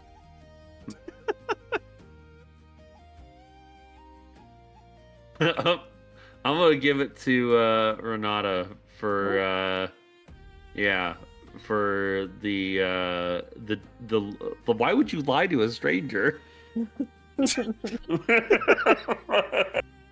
that made me laugh. Yeah. Okay, Thanks. a vote for Penn. Next, Meg, who did something you liked? So it wasn't in character, but definitely some of it's driving from bottoms up. The tavern that we're definitely getting somebody to open.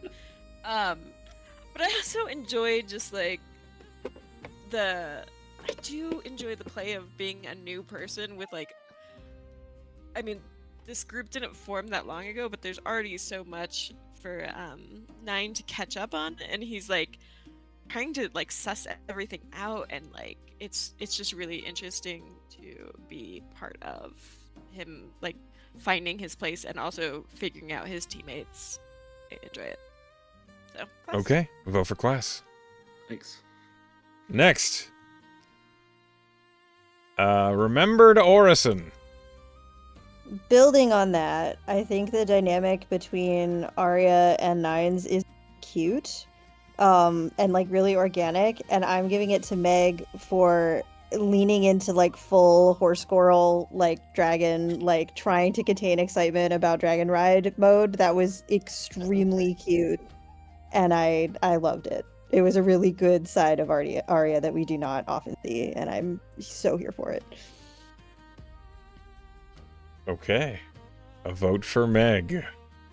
Next, Rise. Vote for Meg on this one too for a combination of one-liners and for continuously perplexing me as to how to be Arya's friend. Turn into a dragon. It's not too much to ask. Clearly. I don't have that ability. Another so I need- unrealistic standard for men. So easy. Just fucking it up. But no, the one line is particularly the one where you beat me to it because I was so excited and I was like, oh, I'm so happy somebody else thought it. But I really liked Arya's play this match. I really did. So Meg. Okay, another vote for Meg. Penn. I was also gonna vote for Arya for the horse girl attitude toward the dragon. She's really like the enduring quality that she's like, I wanna whatever this dragon's doing, I wanna be here for it. Arya has a consistent character trait, which is if it's not a person, I like it immediately, and if it's a person, they're on thin fucking ice, like the It's whole great. time you know them. What a good. She has no pair. patience. No patience for non-animals. Okay. Sal. I am going to vote this time for Spring for her very stressed but like dutiful apology to Aaron, followed by like messaging home like, what the fuck do I do with communicating with people. I appreciated that. Spring and Aaron have more in common than they think. Scythe was standing there, like, during that scene. She was like, I'm so proud of both of you, and I will never say that out loud because it will just make everything worse. Will it, though? Will it? Yes, it would not have gone well, I think, if Scythe had attempted to express that. But no, it was a great moment for both of them, really. But that's where I'm at. All right, the votes are in. So, Meg, you've earned the player's vote for inspiration. Well done. As we come to the end of the session, I want to thank you all for playing with me. And to those of you who are at home or at work watching, hi, Pen. Hi, Class. Hi, Sleepy. Hi, Emily. Everybody else, we love you all. And I wish you a good night.